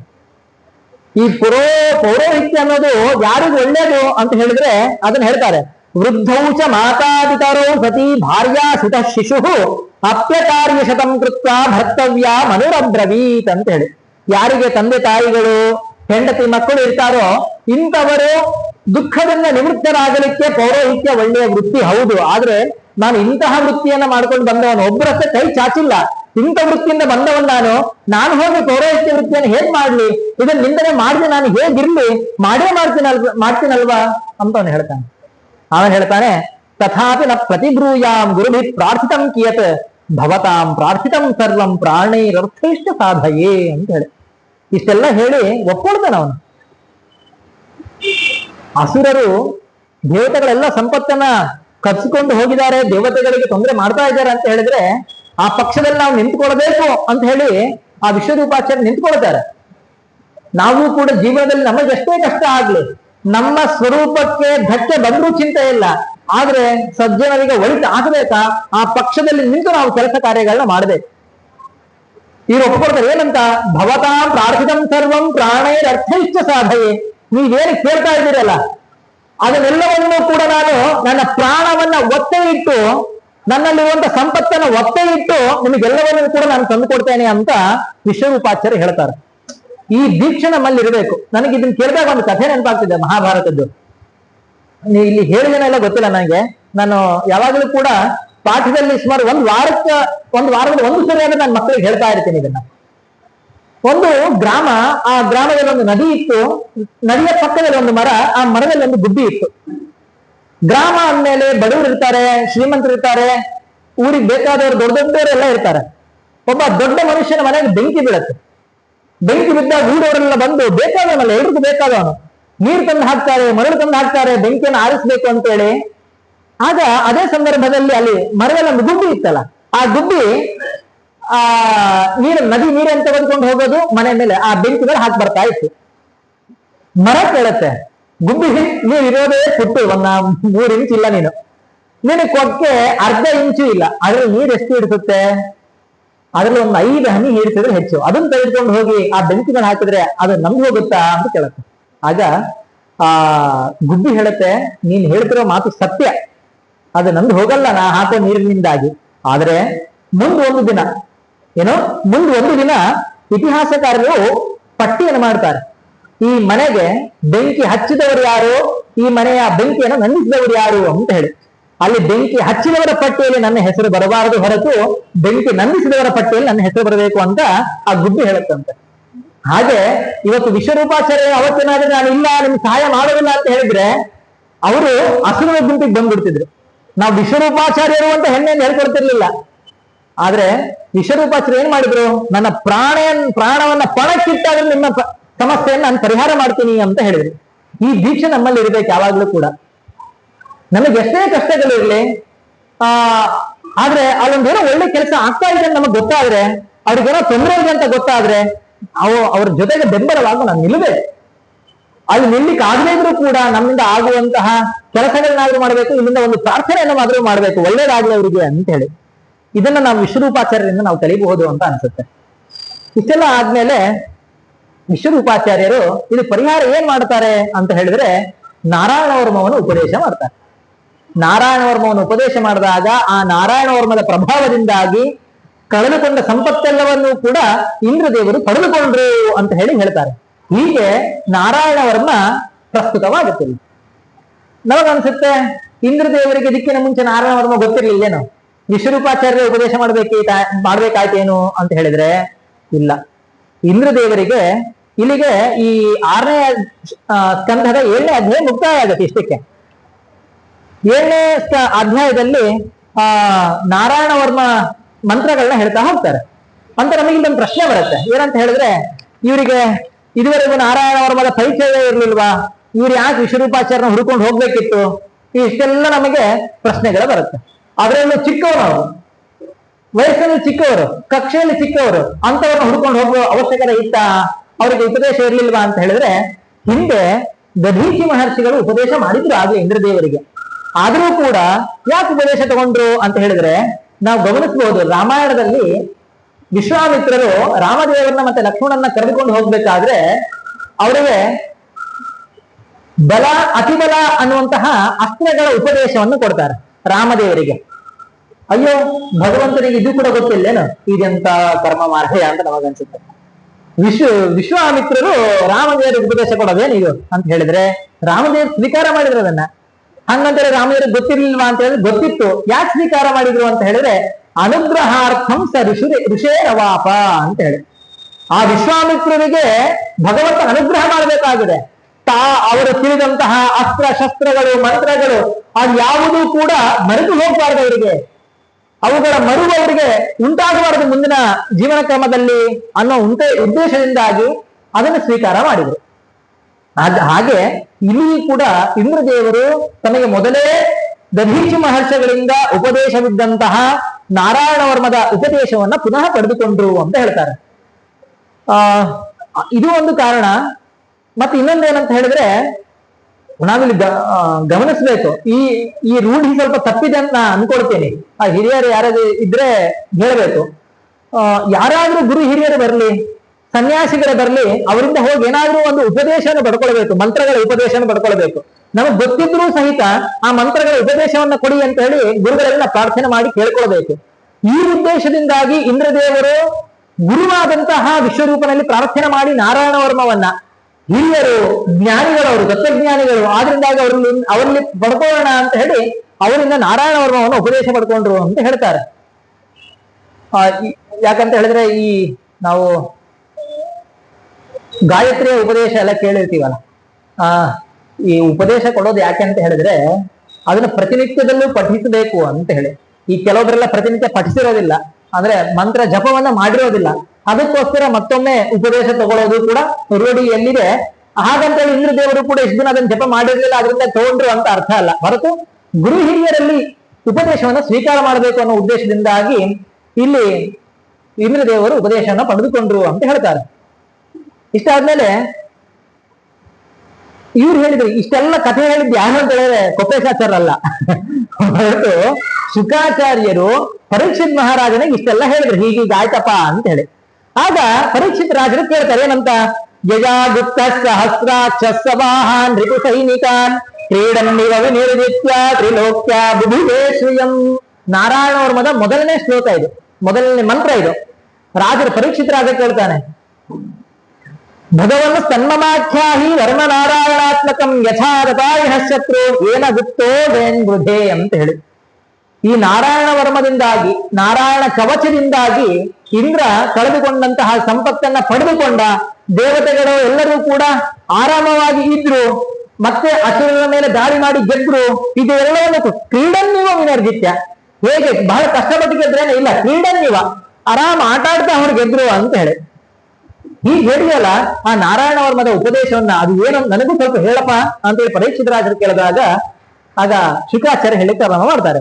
ವೃತ ಪುರೋಹಿತಸ್ವಾಷ್ಟ್ರೋ ಮಹೇಂದ್ರ ಯಾನು ಪೃಚ್ಛತೆ ನಾರಾಯಣಾಖ್ಯಂ ವರ್ಮಾಹ ತದಿಹೈತ ಮನಃ ಶೃಣು ಅಂತ ಹೇಳಿ ಅವ್ರು ಹೇಳ್ತಾರೆ. ಏನಂತ ಹೇಳಿದ್ರೆ, ವಿಶ್ವರೂಪಾಚಾರ್ಯರನ್ನ ಇಂದ್ರ ದೇವತೆಗಳೆಲ್ಲರೂ ಕೂಡ ಪುರೋಹಿತರು ಅಂತ ಸ್ವೀಕಾರ ಮಾಡಿದ ಮೇಲೆ ನಾರಾಯಣ ವರ್ಮ ಅನ್ನುವಂತಹ ಮಂತ್ರವನ್ನ ಆ ವಿಶ್ವರೂಪ ಉಪದೇಶ ಮಾಡಿದ. ಅದನ್ನ ನಾನು ನಿನಗೆ ಹೇಳ್ತೇನೆ, ಏಕಾಗ್ರತೆಯಿಂದ ಭಕ್ತಿ ಶ್ರದ್ಧೆಯಿಂದ ಕೇಳು ಅಂತ ಹೇಳಿ ಪರೀಕ್ಷಿತ್ ಮಹಾರಾಜನ ಹೇಳ್ತಾನೆ. ನೋಡಿ, ನಾವು ಪುರೋಹಿತ ಅಂತ ಆಗಾಗ ಬಳಸ್ತಾ ಇದ್ದೀನಿ. ಏನಿದ್ರ ಅರ್ಥ? ನಮಗ್ ಗೊತ್ತಿರೋದೇನು? ಪುರೋಹಿತರು ಅಂತ ಹೇಳಿದ್ರೆ ಮನೆಗೆ ಬರ್ತಾರೆ, ತಮಗ್ ಬೇಕಾದ ಪೌರೋಹಿತ್ಯ ಕಾರ್ಯಕ್ರಮಕ್ಕೆ ಸಿದ್ಧತೆ ಮಾಡಿಕೊಳ್ತಾರೆ, ಕಾರ್ಯಕ್ರಮ ಮುಗಿಸ್ತಾರೆ, ದಕ್ಷಿಣೆ ಇಸ್ಕೊಳ್ತಾರೆ, ಹೊರಡ್ತಾರೆ ಅನ್ನೋದು ಇಷ್ಟು ಮಾತ್ರ ಗೊತ್ತಿದೆ. ಪುರೋಹಿತರ ಕರ್ತವ್ಯ ಇಷ್ಟೇ ಅಲ್ಲ. ಪೌರೋಹಿತ್ಯ ಮಾಡೋರು ತಿಳ್ಕೊಳ್ಬೇಕು ನಾವು, ಮತ್ತೆ ಪೌರೋಹಿತ್ಯವನ್ನ ಮನೇಲಿ ಮಾಡಿಸೋರು ಕೂಡ, ಯಜ್ಞ ಯಾಗಾದಿಗಳ ಮನೇಲಿ ಮಾಡಿಸೋರು ಕೂಡ ತಿಳ್ಕೊಳ್ಬೇಕು. ಪುರೋಹಿತ ಅಂತ ಹೇಳಿದ್ರೆ ಒಂದು ಪುರಕ್ಕೆ, ಒಂದು ನಗರಕ್ಕೆ ಹಿತವನ್ನ ಬಯಸುವವನ್ನ, ಏನು ಮಾಡಿದ್ರೆ ಒಳ್ಳೇದಾಗುತ್ತೆ ಅನ್ನುವಂತಹ ವಿವೇಕ ಯಾರಿಗಿರುತ್ತಲ್ಲ, ವಿವೇಕ ಅಂದ್ರೆ ಇದು ಸರಿ ಇದು ತಪ್ಪು ಅನ್ನೋದನ್ನ ನಿರ್ಧಾರ ಮಾಡ್ಬೇಕು ಅಂತ. ಅಯ್ಯೋ ಇದು ಸರಿನಾ ಇದು ತಪ್ಪ ಅಂತ ಸಂಶಯ ಇರಬಾರದು. ಸಂಶಯ ಇತ್ತು ಅಂದ್ರೆ ಅದು ಪುರೋಹಿತರಾಗಿ ಸಾಧ್ಯ ಇಲ್ಲ. ಇದು ಸರಿ ಇದು ತಪ್ಪು, ಈ ಊರಿಗೆ ಈ ನಗರಕ್ಕೆ ಇದು ಸರಿ ಇದು ತಪ್ಪು ಅನ್ನುವಂತಹ ವಿವೇಕ ಯಾರಿಗಿರುತ್ತಲ್ಲ ಅವರನ್ನ ಪುರೋಹಿತ ಅಂತ ಕರೀತಾರೆ. ಒಂದು ಇದು ಅರ್ಥ, ಇದು ಒಂದು ನಗರಕ್ಕಾಯ್ತು. ಇನ್ನೊಂದು ಅಂತ ಹೇಳಿದ್ರೆ ಪುರ ಅಂತ ಹೇಳಿದ್ರೆ ಮುಂದೆ ಅಂತಾನೂ ಕೂಡ ಅರ್ಥ ಇದೆ.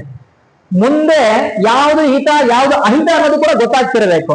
ಈ ನನ್ನನ್ನು ನಂಬಿ ಇವರು ಪುರೋಹಿತರು ಅಂತ ಈ ವ್ಯಕ್ತಿ ಬಂದಿದ್ದಾನೆ ಅಂತ ಹೇಳಿದ್ರೆ ಈ ವ್ಯಕ್ತಿಗೆ ಮುಂದೆ ಹಿತ ಯಾವುದು ಅಹಿತ ಯಾವುದು ಅನ್ನೋದನ್ನ ನಿರ್ಧಾರ ಮಾಡುವಂತಹ ಸಾಮರ್ಥ್ಯ ಆ ವ್ಯಕ್ತಿಯಲ್ಲಿರಬೇಕು.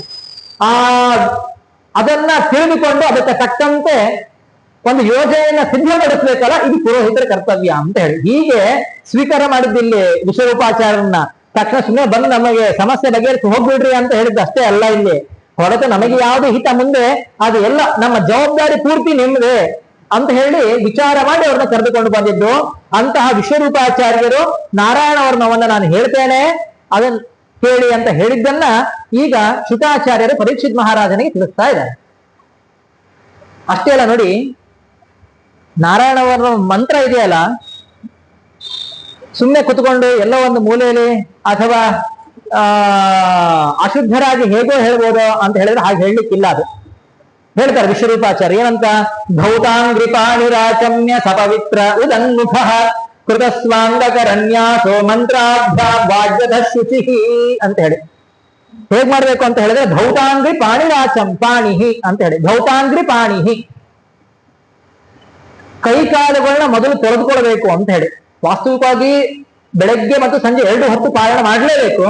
ಬೆಳಗ್ಗೆ ಅಂತೂ ಸ್ನಾನ ಮಾಡ್ತೇವೆ, ಸಂಜೆ ಹೊತ್ತು ಕೈಕಾಲುಗಳನ್ನ ಶುದ್ಧ ಮಾಡಿಕೊಂಡು ಆಚಮನವನ್ನ ಮಾಡಿ ಸಪವಿತ್ರ ಉದನ್ಮುಖ, ಸಪವಿತ್ರ ದರ್ಭೆಯ ಪವಿತ್ರವನ್ನು ಅಥವಾ ಚಿನ್ನದ ಪವಿತ್ರವನ್ನು ಧರಿಸಿ ಉದನ್ಮುಖ ಉತ್ತರಾಭಿಮುಖವಾಗಿ ಕುಳಿತುಕೊಂಡು ಅಥವಾ ಪೂರ್ವಾಭಿಮುಖವಾಗಿ ಕುಳಿತುಕೊಂಡು ಕೃತಸ್ವಾಂಗ ಕರನ್ಯಾಸೋ ಮಂತ್ರಾಭ್ಯಾಂ ವಾಗ್ಯದ ಶ್ರುತಿ, ಮಂತ್ರಾಭ್ಯಾಂ ಕೃತಸ್ವಾಂಗ ಕರನ್ಯಾಸ ಅಂಗನ್ಯಾಸ ಕರನ್ಯಾಸ ಅಂತ ಹೇಳಿ. ಯಾರು ಗಾಯತ್ರಿ ನಾವು ಪ್ರತಿನಿತ್ಯ ಜಪ ಮಾಡ್ತಿರ್ತೀವೋ ನಮ್ಗೆ ಗೊತ್ತಿರುತ್ತೆ. ಭೂ ಹೃದಯ ನಮಃ ಭೋಹ ಶ್ರತೆ ಸ್ವಾಹ ಸ್ವಹಾಶಿಕಾಯೇ ಓಷತ್ ಅಂತ ಹೇಳಿ. ಅಂದ್ರೆ ಯಾಕೆ ಅಂಗನ್ಯಾಸ ಕರನ್ಯಾಸಗಳನ್ನ ಮಾಡಬೇಕು ಅಂತ ಹೇಳ್ತಾರೆ ಅಂತ ಹೇಳಿದ್ರೆ, ನಮ್ಮ ಶರೀರದಲ್ಲಿ ಯಾವಾಗ್ಲೂ ಕೂಡ ಅಸುರರು ಹೋಗ್ಬೇಕು ಅಂತ ಪ್ರಯತ್ನ ಪಡ್ತಾನೆ ಇರ್ತಾರೆ. ಯಾವಾಗ್ಲೂ ಕೂಡ ಮಂತ್ರವನ್ನ ನಾವು ಪಠನ ಮಾಡಬೇಕು, ಜಪ ಮಾಡಬೇಕು ಅಂತ ಹೇಳಿದ್ರೆ ಮೊದಲು ಶರೀರ ಶುದ್ಧವಾಗಬೇಕು. ಶರೀರ ಶುದ್ಧವಾಗಬೇಕು. ಅದರಿಂದಾಗಿ ಹೃದಯ, ಮುಖ, ಶಿರಸ್ಸು, ಕಣ್ಣುಗಳು, ಭುಜ ಈ ನಾರಾಯಣ ವರ್ಮದಲ್ಲಿ ಎಷ್ಟ ಅಂತ ಹೇಳಿದ್ರೆ ಎರಡು ಹುಬ್ಬಿನ ಮಧ್ಯದಲ್ಲಿ ಮುಟ್ಟಿಕೊಂಡು ಆ ಮಂತ್ರಗಳನ್ನ ಹೇಳ್ತಾ ಮುಟ್ಟಬೇಕು ಅಂತ ಹೇಳಿ. ಆಗ ಅಲ್ಲಿ ಭಗವಂತನ ಸನ್ನಿಧಾನ ಹೆಚ್ಚಾಗುತ್ತೆ. ಆಗ ಭಗವಂತ ಸನ್ನಿಧಾನ ಹೆಚ್ಚಾದಾಗ ಶರೀರ ಶುದ್ಧವಾಗುತ್ತೆ ಅಂತ ಹೇಳಿ. ಅದು ಆದ್ಮೇಲೆ ಕರನ್ಯಾಸ ಅಂತ ಹೇಳಿದ್ರೆ ಬೆರಳುಗಳನ್ನ ಶುದ್ಧ ಮಾಡಿಕೊಳ್ಳೋದು ಅಂತ ಹೇಳಿ. ನಾವು ಜಪ ಮಾಡ್ತಾ ಇದ್ರೆ ಗೊತ್ತಾಗುತ್ತೆ, ಯಾವುದೇ ಜಪ ಆಗಿರ್ಲಿ, ಮಂತ್ರ ಜಪ ಮಾಡ್ಬೇಕಾದ್ರೆ ಆ ಮಂತ್ರದ ಅಕ್ಷರಗಳಿಂದಾಗಿ ನಾವು ಅಂಗನ್ಯಾಸ ಕರನ್ಯಾಸಗಳನ್ನ ಮಾಡ್ತೀವಿ. ಆದ್ರೆ ನಾರಾಯಣ ಮಂತ್ರದ ಜಪವನ್ನ ಮಾಡಬೇಕಾದ್ರೆ, ಪಾರಾಯಣವನ್ನ ಮಾಡಬೇಕಾದ್ರೆ ನಾವು ಮಾಡೋದು ಯಾವುದು ಅಂತ ಹೇಳಿದ್ರೆ ಅಂಗನ್ಯಾಸ ಕರನ್ಯಾಸಕ್ಕೆ ನಾರಾಯಣಾಷ್ಟಾಕ್ಷರ, ಷಡಕ್ಷರ ಮತ್ತೆ ವಾಸುದೇವ ದ್ವಾದಶಾಕ್ಷರ ಮಂತ್ರಗಳಿಂದಾಗಿ ನಾವು ಅಂಗನ್ಯಾಸ ಕರನ್ಯಾಸಗಳನ್ನ ಮಾಡ್ತೀವಿ. ಹೇಗ್ ಮಾಡ್ಬೇಕು ಅಂತ ಹೇಳಿದ್ರೆ ಮತ್ತೆ ಅದಕ್ಕೊಂದಿಷ್ಟು ಅಂಗನ್ಯಾಸ ಕರನ್ಯಾಸಕ್ಕೇನೆ ಒಂದು ದಿನ ಪ್ರವಚನ ಮಾಡ್ಬೇಕಾಗುತ್ತೆ. ಅಷ್ಟು ವಿಚಾರಗಳಿದೆ. ಅಂತೂ ಅಂಗನ್ಯಾಸ ಕರನ್ಯಾಸ ಮಾಡಬೇಕಾದ್ರೆ ನಾವು ನಾರಾಯಣ ವರ್ಮದ ಮಂತ್ರಗಳನ್ನೇ ನಾವು ಉಪಯೋಗಿಸೋದಲ್ಲ ಹೊರತು ಷಡಕ್ಷರ, ಅಷ್ಟಾಕ್ಷರ, ದ್ವಾದಶಾಕ್ಷರ ಮಂತ್ರಗಳಿಂದಾಗಿ ನಾವು ಅಂಗನ್ಯಾಸ ಕರನ್ಯಾಸಗಳನ್ನ ಮಾಡ್ಕೊಳ್ಬೇಕು ಅಂತ ಹೇಳಿ. ಆಮೇಲೆ ವಾಗ್ಯತಃ ಅಂತ ಹೇಳಿ ಮಾತನಾಡಬಾರ್ದು ಅಂತ ಹೇಳಿ. ಮಾತನಾಡಬಾರ್ದು ಅಂದ್ರೆ ಏನ್ ಮಾಡ್ಬೇಕು, ಯಾಕೆ ಸಮಸ್ಯೆ ಏನಂತ ಹೇಳಿದ್ರೆ ಯಾವಾಗ ಧರ್ಮಶಾಸ್ತ್ರ 3 ಸಮಯದಲ್ಲಿ ಮಾತಾಡಬಾರ್ದು ಅಂತ ಹೇಳುತ್ತೆ. ಒಂದು ಸ್ನಾನ ಮಾಡ್ಬೇಕಾದ್ರೆ, ಒಂದು ಯಜ್ಞ ಮಾಡ್ಬೇಕಾದ್ರೆ, ತಪಸ್ಸು ಅಂತೂ ಜಪ ಮಾಡ್ಬೇಕಾದ್ರೆ, ಇನ್ನೊಂದು ಭೋಜನಕ್ಕೆ ಕುಳಿತಾಗ ಅಂತ ಹೇಳಿ. ಯಾಕಂತ ಹೇಳಿದ್ರೆ 3 ಸಮಯದಲ್ಲಿ ಸ್ನಾನ, ಯಜ್ಞ ಅಥವಾ ಜಪ ತಪ ಯಾವ್ದಾದ್ರು, ಮತ್ತೊಂದು ಭೋಜನ ಸಮಯ. ಭೋಜನವೂ ಕೂಡ ಒಂದು ಯಜ್ಞ. ಆದ್ರಿಂದಾಗಿ ಈ ಸಮಯದಲ್ಲಿ ಮಾತನಾಡಿದ್ರೆ ಅಂದ್ರೆ ಒಂದೊಂದು ಸಮಯದಲ್ಲಿ ಒಬ್ಬೊಬ್ಬ ದೇವತೆ ನಮ್ಮ ಆಯುಷ್ಯವನ್ನು ಅಪಹರಣ ಮಾಡ್ತಾರೆ ಅಂತ ಹೇಳ್ತಾರೆ. ಆಯುಷ್ಯ ಕಡಿಮೆ ಆಗ್ಬೇಕು ಅಂತ ಹೇಳಿದ್ರೆ ಏನೋ ಅನರ್ಥ ಮಾತುಗಳನ್ನ ಆಡ್ಬೇಕು ಅಂತ ಹೇಳಿ. ಅಂದ್ರೆ ಅರ್ಥ ಏನು ಮಾತಾಡಬಾರದು ಅಂತ ಹೇಳಿದ್ರೆ ಬಾಯಿನೇ ತೆಗಿಬಾರದು ಅಂತ ಅರ್ಥ ಅಲ್ಲ, ಊಟ ಹೆಂಗ್ ಮಾಡೋದಕ್ಕೆ ಅಂತ ಕೇಳಬಾರ್ರಿ. ಹೊರತು ಆಗ ಭಗವಂತನ ಧ್ಯಾನವನ್ನು ಮಾಡಬೇಕು ಅಂತ ಹೇಳಿ. ಈಗ ನೋಡಿ ಬೇಕಾದಷ್ಟು ಮುಂದುವರೆದಿದೆ ಜಗತ್ತು. ಊಟಕ್ಕೆ ಕುತ್ಕೊಂಡಾಗ್ಲೂ ಕೂಡ ಒಂದು ಪ್ರವಚನವನ್ನು ಹಾಕೊಂಡು ಕೇಳಬಹುದು. ಅಥವಾ ಮನೆಯಲ್ಲಿ ಇದ್ದವರೇನೆ ಒಬ್ರು ಪ್ರವಚನ ಮಾಡ್ತಿದ್ರೆ ಮನೆಯಲ್ಲಿ ಒಬ್ಬ ವ್ಯಕ್ತಿಯನ್ನ ನಾವು ಆಧ್ಯಾತ್ಮಿಕವಾಗಿ ಬೆಳೆಸಿದ ಹಾಗಾಗತ್ತೆ. ಅಂದ್ರೆ ನಾವು ಕಲಿಬೇಕಲ್ಲ ಜೀವನದಲ್ಲಿ. ಇದು ನಾವು ನಮ್ಮ ಗುರುಕುಲದಲ್ಲಿ ನಾ ಈಗ ಪಾಠ ಮಾಡ್ತಿರೋ ಗುರುಕ ಪೂರ್ಣ ಪ್ರಮತಿ ಅಂತೇಳಿ ಅಲ್ಲಿ ಈ ಕೆಲಸ ನಾವು ಮಾಡ್ತೇವೆ. ಪ್ರತಿನಿತ್ಯ ಮಕ್ಕಳು ಊಟ ಮಾಡಬೇಕು ಅಂತ ಹೇಳಿದ್ರೆ ಭೋಜನ ಸಮಯದಲ್ಲಿ ಅಥವಾ ಬೆಳಗ್ಗೆ ಫಲಾಹಾರದ ಸಮಯದಲ್ಲೂ ಕೂಡ ಒಬ್ಬ ವಿದ್ಯಾರ್ಥಿ ಬರಬೇಕು. ಪ್ರತಿನಿತ್ಯ ರಾಮಾಯಣ ಪ್ರವಚನವನ್ನು ಮಾಡಬೇಕು. ಅಧ್ಯಾಪಕರಲ್ಲ, ವಿದ್ಯಾರ್ಥಿಗಳೇ ಬಂದು ಪ್ರವಚನ ಮಾಡಬೇಕು. ಅದು ಹೇಗೆ? 4 ಭಾಷೆಯಲ್ಲಿ ಮಾಡಬೇಕು ಅವರು. ಒಂದು ಸಂಸ್ಕೃತ, ಕನ್ನಡ, ಇಂಗ್ಲಿಷು ಮತ್ತೆ ಹಿಂದಿ. ಈ 4 ಭಾಷೆಯಲ್ಲೂ ಕೂಡ ವಿದ್ಯಾರ್ಥಿ ಬಂದು ರಾಮಾಯಣ ಪ್ರವಚನವನ್ನು ಮಾಡ್ತಾನೆ. ಅಂದ್ರೆ ಒಬ್ಬ ಬಾಲಕನಿಗೆ ಭಾಷಾ ಶುದ್ಧಿ ಆಯ್ತು, ರಾಮಾಯಣದ ಒಂದು ರಸವನ್ನು ಕೂಡ ತಿಳಿಸಿದಾಗ ಆಯ್ತಲ್ಲ ಅಂತೇಳಿ. ಹಾಗಾಗಿ ನೀವು ಕೂಡ ಮನೆಯಲ್ಲಿ ಪ್ರಯೋಗ ಮಾಡಬಹುದಲ್ಲ. ಮೊದಲು ಹಿರಿಯರಾದ್ರೂ ನಾವು ಪ್ರಯತ್ನ ಮಾಡ್ಬೇಕು. ಮಕ್ಕಳು ಊಟಕ್ಕೆ ಕೂತ್ಕೊಂಡಿದ್ರು ಅಂತ ಹೇಳಿದ್ರೆ ರಾಮಾಯಣ ಕಥೆಯನ್ನು, ಭಾಗವತ ಕಥೆಯನ್ನು, ಮಹಾಭಾರತ ಕಥೆಯನ್ನು ನಾವು ಹೇಳಬೇಕು. ಊಟದ ಸಮಯದಲ್ಲಿ ಕಾಲಹರಣ ಅಂದ್ರೆ ಏನೋ ಕೇಳೋದಕ್ಕಿಂತ, ಟಿವಿ ನೋಡೋದಕ್ಕಿಂತ, ಮೊಬೈಲ್ ನೋಡೋದಕ್ಕಿಂತ ಮಕ್ಕಳು ಒಂದು ಭಾಗವತ ಶ್ರವಣ ಮಾಡ್ದಂಗಾಗುತ್ತೆ. ಶ್ರವಣ ಮಾಡಿಸಿದ ಪುಣ್ಯವೂ ಕೂಡ ಹಿರಿಯರಿಗೆ ಬರುತ್ತೆ ಅಂತೇಳಿ ಅದು ಮುಂದೆ ಸಂಪ್ರದಾಯವಾಗಿ ಮನೆಯಲ್ಲಿ ಬೆಳೀತಾ ಹೋಗುತ್ತೆ. ಸ್ನಾನ ಮಾಡಬೇಕಾದ್ರೂ ಕೂಡ ಸಂಕಲ್ಪವನ್ನ ಮಾಡಿ ಸ್ನಾನ ಮಾಡುವ ಒಂದು ಅಭ್ಯಾಸವನ್ನ ಮಕ್ಕಳಿಗೆ ಒಂದು ಮನೆ ಸ್ನಾನ ಮಾಡುವ ಕೊಠಡಿಯಲ್ಲಿಯೇನೆ ಸಂಕಲ್ಪದ ಒಂದು ಗಿಟ್ಟಿಯನ್ನು ಅಂಟಿಸ್ಬೇಕು, ಚೀಟಿಯನ್ನು ಅಂಟಿಸ್ಬೇಕು, ಬರೆದು ಹೀಗೆ ಮಾಡಬೇಕು. ಅಥವಾ ಅಂದ್ರೆ ಸಂಧ್ಯಾವಂದನೆ ಮಾಡಬೇಕಾದ್ರೆ ನಾವು ಮಾತಾಡದೇ ಇರಬೇಕು, ಆಗ ಮಕ್ಕಳು ಕೂಡ ಕಲಿತಾರೆ ಅಂತ ಹೇಳಿ. ಹೀಗೆ ಮಾಡಿದಾಗ ನಾವು ದೊಡ್ಡ ಕೆಲಸ ಮಾಡದೇ ಇದ್ರೂ ಕೂಡ ಒಂದು ಚಿಕ್ಕ ಕೆಲಸ ಮುಂದೆ ಒಂದು ದೊಡ್ಡ ಕೆಲಸ ಆಗಬಹುದು ಅಂತ ಹೇಳಿ. ಆದ್ರಿಂದಾಗಿ ಈ 3 ಸಂದರ್ಭದಲ್ಲಿ ಅನರ್ಥವಾಗಿ ಏನೇನೋ ಮಾತಾಡಬಾರ್ದು ಅಂತೇಳಿ. ಮತ್ತೆ ವಾಗ್ಯತಃ ಇದು ಒಂದು ಅರ್ಥ. ಇದು ಶುಚಿಹಿ, ಶುದ್ಧವಾಗಿರಬೇಕು ಅಂತ ಹೇಳಿ. ಮನಸ್ಸು ಶುದ್ಧವಾಗಿರಬೇಕು, ಶರೀರವು ಶುದ್ಧವಾಗಿರಬೇಕು ಅಂತ. ಅಥವಾ ಆ ಸಮಯದಲ್ಲಿ ಕೂಡ ಮಾತಾಡ್ತೀವಿ ಅಂದ್ರೆ 2 ಅರ್ಥ ಇದೆ. ವಾಗ್ಯತ ಶುಚಿಹಿ, ವಾಗ್ಯತಃ ಅಂದಾಗ ಒಂದು ಅರ್ಥ, ಶುಚಿಹಿ ಅನ್ನೋದಾಗ ಅರ್ಥ. ವಾಗ್ಯತ ಶುಚಿಹಿ ಅಂದ್ರೆ ಈ 3 ಸಂದರ್ಭದಲ್ಲಿ ಹೇಗಿರ್ಬೇಕು ಅಂತ ಹೇಳಿದ್ರೆ ನಮ್ಮ ಮಾತು ಶುದ್ಧವಾಗಿರಬೇಕು ಅಂತ. ಶುದ್ಧವಾಗಿರ್ಬೇಕು ಅಂದ್ರೆ ಭಗವಂತನ ಕಡೆಗೆ ಹರಿತಾ ಇರ್ಬೇಕು ನಮ್ಮ ಮಾತು ಅಂತ ಹೇಳಿ, ಹೀಗಿರ್ಬೇಕು ಅಂತ ಹೇಳ್ತಾರೆ. ಇಷ್ಟಾದ್ಮೇಲೆ ಹೇಗೆ ಅಂಗನ್ಯಾಸ ಕರನ್ಯಾಸಗಳನ್ನ ಮಾಡಬೇಕು ಅಂತ ಹೇಳ್ತಾರೆ. ನಾ ಹೇಳಿದ್ನಲ್ಲ, ಒಂದೊಂದು ಪಾದಗಳನ್ನ, ಮೊಣಕಾಲನ್ನ, ಆಮೇಲೆ ಹೊಟ್ಟೆಯನ್ನ, ಹೃದಯವನ್ನ, ಮುಖವನ್ನ, ಶಿರಸ್ಸನ್ನ, ಭುಜಗಳನ್ನ, ನೇತ್ರದ ಮಧ್ಯದಲ್ಲಿ ಮುಟ್ಟಿ ಮಂತ್ರಗಳಿಂದಾಗಿ ನಮ್ಮ ಅಂಗಗಳನ್ನು ಶುದ್ಧ ಮಾಡ್ಕೊಳ್ಬೇಕು. ಮತ್ತೆ ಕರಗಳನ್ನ, ಬೆರಳುಗಳನ್ನ ಶುದ್ಧ ಮಾಡ್ಕೊಳ್ಬೇಕು ಅಂತ ಹೇಳ್ತಾರೆ. ಇಷ್ಟು ಅಂಗಗಳನ್ನ ಶುದ್ಧ ಮಾಡಿಕೊಂಡು ಪ್ರಾರ್ಥನೆಯನ್ನು ಮಾಡಬೇಕು ಭಗವಂತನದ್ದು. ಏನಂತ ಅಂತ ಹೇಳಿದ್ರೆ ಮಂತ್ರಮೂರ್ತಿ ಭವೇದ್ ಬುಧ ಅಂತ ಒಂದು ಮಾತು ಹೇಳ್ತಾರೆ. ಅಂದ್ರೆ ಇಷ್ಟು ಶುದ್ಧ ಮಾಡ್ಕೊಳ್ತೀವಲ್ವಾ, ಇಷ್ಟು ಶುದ್ಧ ಮಾಡ್ಕೊಂಡಾಗ ವ್ಯಕ್ತಿ ಮಂತ್ರವೇ ಮೂರ್ತಿ ಎತ್ತಿದಂತಹ ವ್ಯಕ್ತಿಯ ಕಾಣ್ತಾನೆ ಅಂತ ಹೇಳಿ, ಹಾಗಿರ್ತಾನೆ, ಅಷ್ಟು ಶುದ್ಧವಾಗಿರ್ತಾನಂತೆ.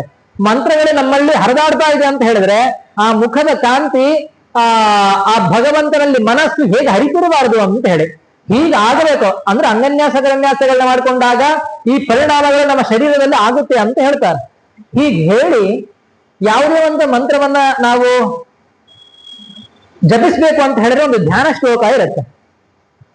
ಅದು ಯಾವುದು ಅಂತ ಹೇಳಿದ್ರೆ ಇಲ್ಲಿ ಹೇಳ್ತಿದ್ದಾರೆ, ಇತ್ಯಾತ್ಮ ಓಂ ವಿಷ್ಣವೇ ನಮಃ ಅಂತ ಒಂದು ಭಗವಂತನ ಜಪವನ್ನ ಮಾಡಿ, ಇತ್ಯಾತ್ಮಾನಂಬರಂ ಧ್ಯಾಯೇ ಧ್ಯೇಯಂ ಶಕ್ತಿಭಿರ್ಯುತಂ ವಿದ್ಯಾ ತೇಜಸ್ತಪೋ ಮೂರ್ತಿರಿಮಂ ಮಂತ್ರ ಮುದಾಹರೇತ್ ಅಂತ ಹೇಳಿ, ಭಗವಂತನ ನಾವು ಈ ಮಂತ್ರಗಳನ್ನ ಮನನ ಮಾಡ್ತಿರ್ತೀವಲ್ಲ, ಜಪಿಸ್ತಾ ಇರ್ತೀವಲ್ಲ, ಅವಾಗ ಮನಸ್ಸಿನಲ್ಲಿ ಧ್ಯಾನ ಏನಾಗ್ತಾ ಇರಬೇಕು ಅಂತ ಹೇಳಿದ್ರೆ, ಎಲ್ಲ ಐಶ್ವರ್ಯ, ವೀರ್ಯ, ಯಶಸ್ಸು, ಸಂಪತ್ತು, ಜ್ಞಾನ, ವೈರಾಗ್ಯ ಈ 6 ಶಕ್ತಿಗಳಿಂದ ತುಂಬಿದವನು ಭಗವಂತ ಅಂತ ಹೇಳಿ ನಾವು ಧ್ಯಾನ ಮಾಡ್ತಾ ಇರಬೇಕು. ಅಂತಹ ವ್ಯಕ್ತಿಗೆ ಏನಾಗುತ್ತೆ ಅಂತ ಹೇಳಿದ್ರೆ ಆಗ ಜ್ಞಾನ, ಬ್ರಹ್ಮ ವರ್ಚಸ್ಸು ಮತ್ತೆ ಶತ್ರು ತಾಪನ ಶಕ್ತಿ, ಅಂದ್ರೆ ನಮ್ಮ ಶತ್ರುಗಳು ಯಾರಿದ್ದಾರೋ ಅವ್ರಿಗೆ ಮನಸ್ಸಲ್ಲಿ ಕುದಿಯುತ್ತಂತೆ, ಅಯ್ಯೋ ಅಂದ್ರೆ ಅವರಿಂದ ಏನೋ ಮಾಡ್ಲಿಕ್ಕೆ ಸಾಧ್ಯ ಇಲ್ಲ ಅಂತ ಹೇಳಿ. ಯಾರು ಶತ್ರುಗಳು? ಭಾರಿ ಖುಷಿ ಆಗುತ್ತೆ ಎಲ್ರಿಗೂ ಕೂಡ. ನಾಳೆಯಿಂದ ನಾರಾಯಣ ಅವರ ಪಾರಾಯಣ ಮಾಡೋಣ, ನಮ್ಮ ಶತ್ರುಗಳು ಒದ್ದಾಡಬೇಕು ಅಂತ ನಮಗೆ ಅನಿಸುತ್ತೆ. ಯಾರು ನಮ್ಮ ಶತ್ರುಗಳು ಅಂದಾಗ ನಮಗೆ ಶತ್ರುಗಳು ಅಂದ ತಕ್ಷಣ ನಮಗೆ ನೆನಪಾಗೋದೇನಂತ ಹೇಳಿದ್ರೆ, ನಮ್ಮ ಮನೆ ಮುಂದೆ ಕಸ ಯಾರು ಎಸೆದಿದ್ದಾರೋ ಅಥವಾ ನಮಗೆ ಯಾರು ತೊಂದರೆ ಮಾಡಿದಾರೋ ಇವರೇ ಶತ್ರುಗಳು ಅಂತ ನಮಗೆ ಅನಿಸುತ್ತೆ. ಹಾಗೆ ಹಿಂದೆ ಹೋಗಿದ್ದೇನಾ?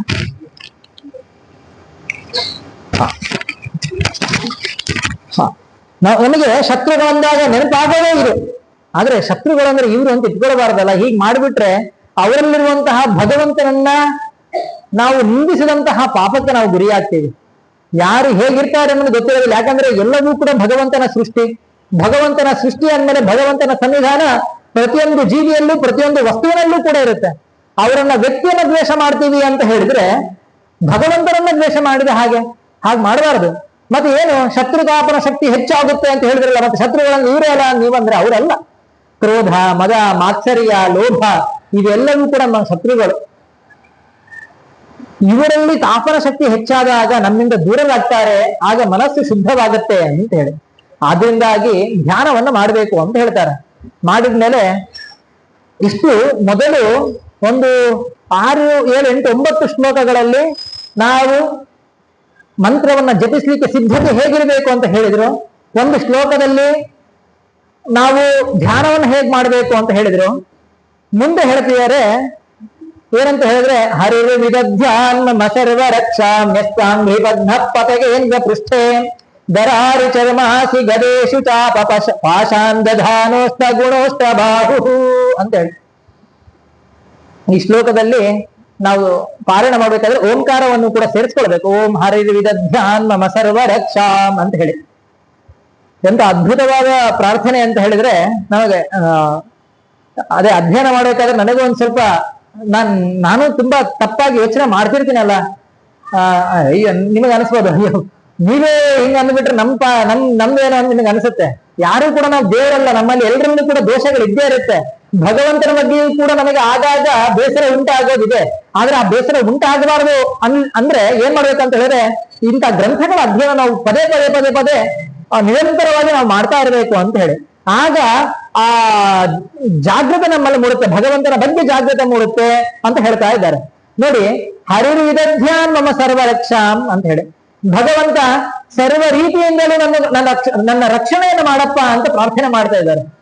ಹೇಗಿದ್ದಾನೆ ಭಗವಂತ ಅಂತ ಹೇಳಿದ್ರೆ, ನ್ಯಸ್ತಾಂಘ್ರಿ ಪದ್ಮಪತಗೇಂದ್ರ ಪೃಷ್ಠೇ ಅಂತ ಹೇಳಿ, ಗರುಡನ ಹೆಗಲ ಮೇಲೆ, ಬೆನ್ನಿನ ಮೇಲೆ ಒಂದು ಕಾಲಿಟ್ಟು ತಯಾರಾಗಿ ನಿಂತಿದ್ದಾನಂತೆ.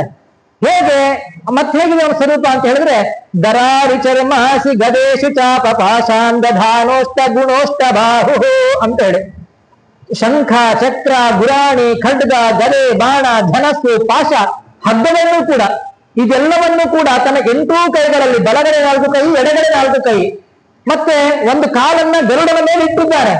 ಹೀಗೆ ತನ್ನ ಸ್ವರೂಪವನ್ನು ವ್ಯಕ್ತಪಡಿಸ್ತಾ ಮತ್ತೆ ಹೇಗಿದ್ದಾನೆ ಭಗವಂತ ಅಂತ ಹೇಳಿದ್ರೆ ಅಷ್ಟಗುಣ ಅಂತ ಹೇಳಿ 8 ಗುಣಗಳಿಂದ ಯುಕ್ತನಾಗಿದ್ದಾನೆ. 8 ಗುಣಗಳು ಅಂತ ಹೇಳಿದ್ರೆ ಸೃಷ್ಟಿ, ಸ್ಥಿತಿ, ಲಯ ಮೊದಲಾದಂತಹ 8 ಗುಣಗಳಾಗಿರಬಹುದು. ಅಥವಾ ಅಣಿಮಾ ಮಹಿಮಾ ಚೈವ ಗರಿಮಾ ಲಘಿಮಾ ತಥ ಪ್ರಾಪ್ತಿ ಪ್ರಾಕಾಮ್ಯನಿ ಸತ್ಯಂ ಅಂತ ಹೇಳಿ ಈ 8 ಗುಣಗಳಾದ್ರೂ ಆಗಿರಬಹುದು. ಈ ಎಲ್ಲಾ ಗುಣಗಳಿಂದ ಅವರು ಪೂರ್ಣನಾಗಿದ್ದಾನೆ ಅಂತೇಳಿ ಇಂತಹ ಸ್ವರೂಪವನ್ನು ಬರೆದುಕೊಂಡು ಗರುಡನ ಮೇಲೆ ಒಂದು ಕಾಲನ್ನಿಟ್ಟು ತಯಾರಾಗಿ ನಿಂತಿದ್ದಾನಂತೆ.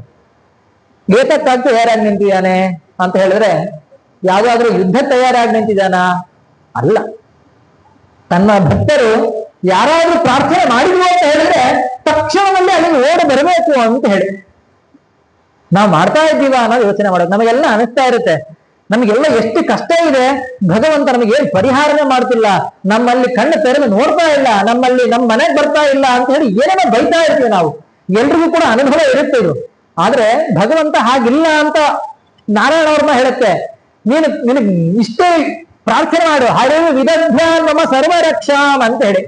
ಭಗವಂತ ನನಗೆ ಎಲ್ಲಾ ರೀತಿಯಿಂದಲೂ ಕೂಡ ನಿನ್ನ ರಕ್ಷಣೆಯನ್ನು ಕೊಡುವಂತ ಇಷ್ಟೇ ಪ್ರಾರ್ಥನೆ ಮಾಡು. ಭಗವಂತ ಗರುಡನ ಮೇಲೆ ತನ್ನ ವಾಹನವನ್ನೇ ತಯಾರಾಗಿ ನಿಂತಿದ್ದಾರೆ, ಓಡಿ ಬರ್ತಾನೆ ನಿಮ್ಮ ಮನೆಗೆ ಅಂತ ಹೇಳಿ. ಆದ್ರೆ ನಾವು ಪ್ರಾರ್ಥನೆ ಮಾಡಿ ತಯಾರಿಲ್ಲ ಅಷ್ಟೇ. ಪ್ರಾರ್ಥನೆ ಮಾಡ್ಬೇಕು, ಪ್ರತಿನಿತ್ಯ ಪ್ರಾರ್ಥನೆ. ಈ ಹರಿವು ವಿದಗ್ಧ ನಮ್ಮ ಸರ್ವರಕ್ಷಾ ಇಷ್ಟಾದ್ರೂ ಪ್ರತಿ ಕ್ಷಣದಲ್ಲೂ ಕೂಡ ನಾವು ಅನ್ಕೊಳ್ತಾ ಇರ್ಬೇಕು. ಈಗ ಅನ್ಕೊಳ್ತಾ ಇದ್ರೆ ಭಗವಂತ ನಮ್ಮ ಮೇಲೆ ಕರುಣೆಯನ್ನ ತೋರಿ ಅಲ್ಲಿಗೆ ಬರ್ತಾನೆ ಅಂತ ಹೇಳ್ತಾರೆ. ಅದರಿಂದಾಗಿ ಮತ್ತೆ ಮುಂದೆ ಹೇಳ್ತಾ ಹೋಗ್ತಾರೆ. ಅಂದ್ರೆ ಮುಂದಿನ ಒಂದು 3-4 ಶ್ಲೋಕಗಳಲ್ಲಿ ನನಗೆ ಪಂಚಭೂತಗಳಿಂದಾಗಿ ಏನಾದ್ರೂ ತೊಂದರೆಗಳು ಆಗ್ತಾ ಇತ್ತು ಅಂತ ಹೇಳಿದ್ರೆ ಆ ಒಂದೊಂದು ಭೂತಗಳಿಂದಾಗಿ ಒಂದೊಂದು ಭಗವಂತನ ರೂಪ ನಮ್ಮನ್ನು ರಕ್ಷಣೆ ಮಾಡ್ಲಿ ಅಂತ ಹೇಳಿ ನಾವಿಲ್ಲಿ ಪ್ರಾರ್ಥನೆ ಮಾಡೋದು. ಜಲೇಶು ಮಾಂ ರಕ್ಷತು ಮತ್ಸ್ಯ ಮೂರ್ತಿ ಯಾದೋ ಗಣೇಭ್ಯೋ ವರುಣಸ್ಯ ಪಾಶಾತ್ ಅಂತ ಹೇಳಿ.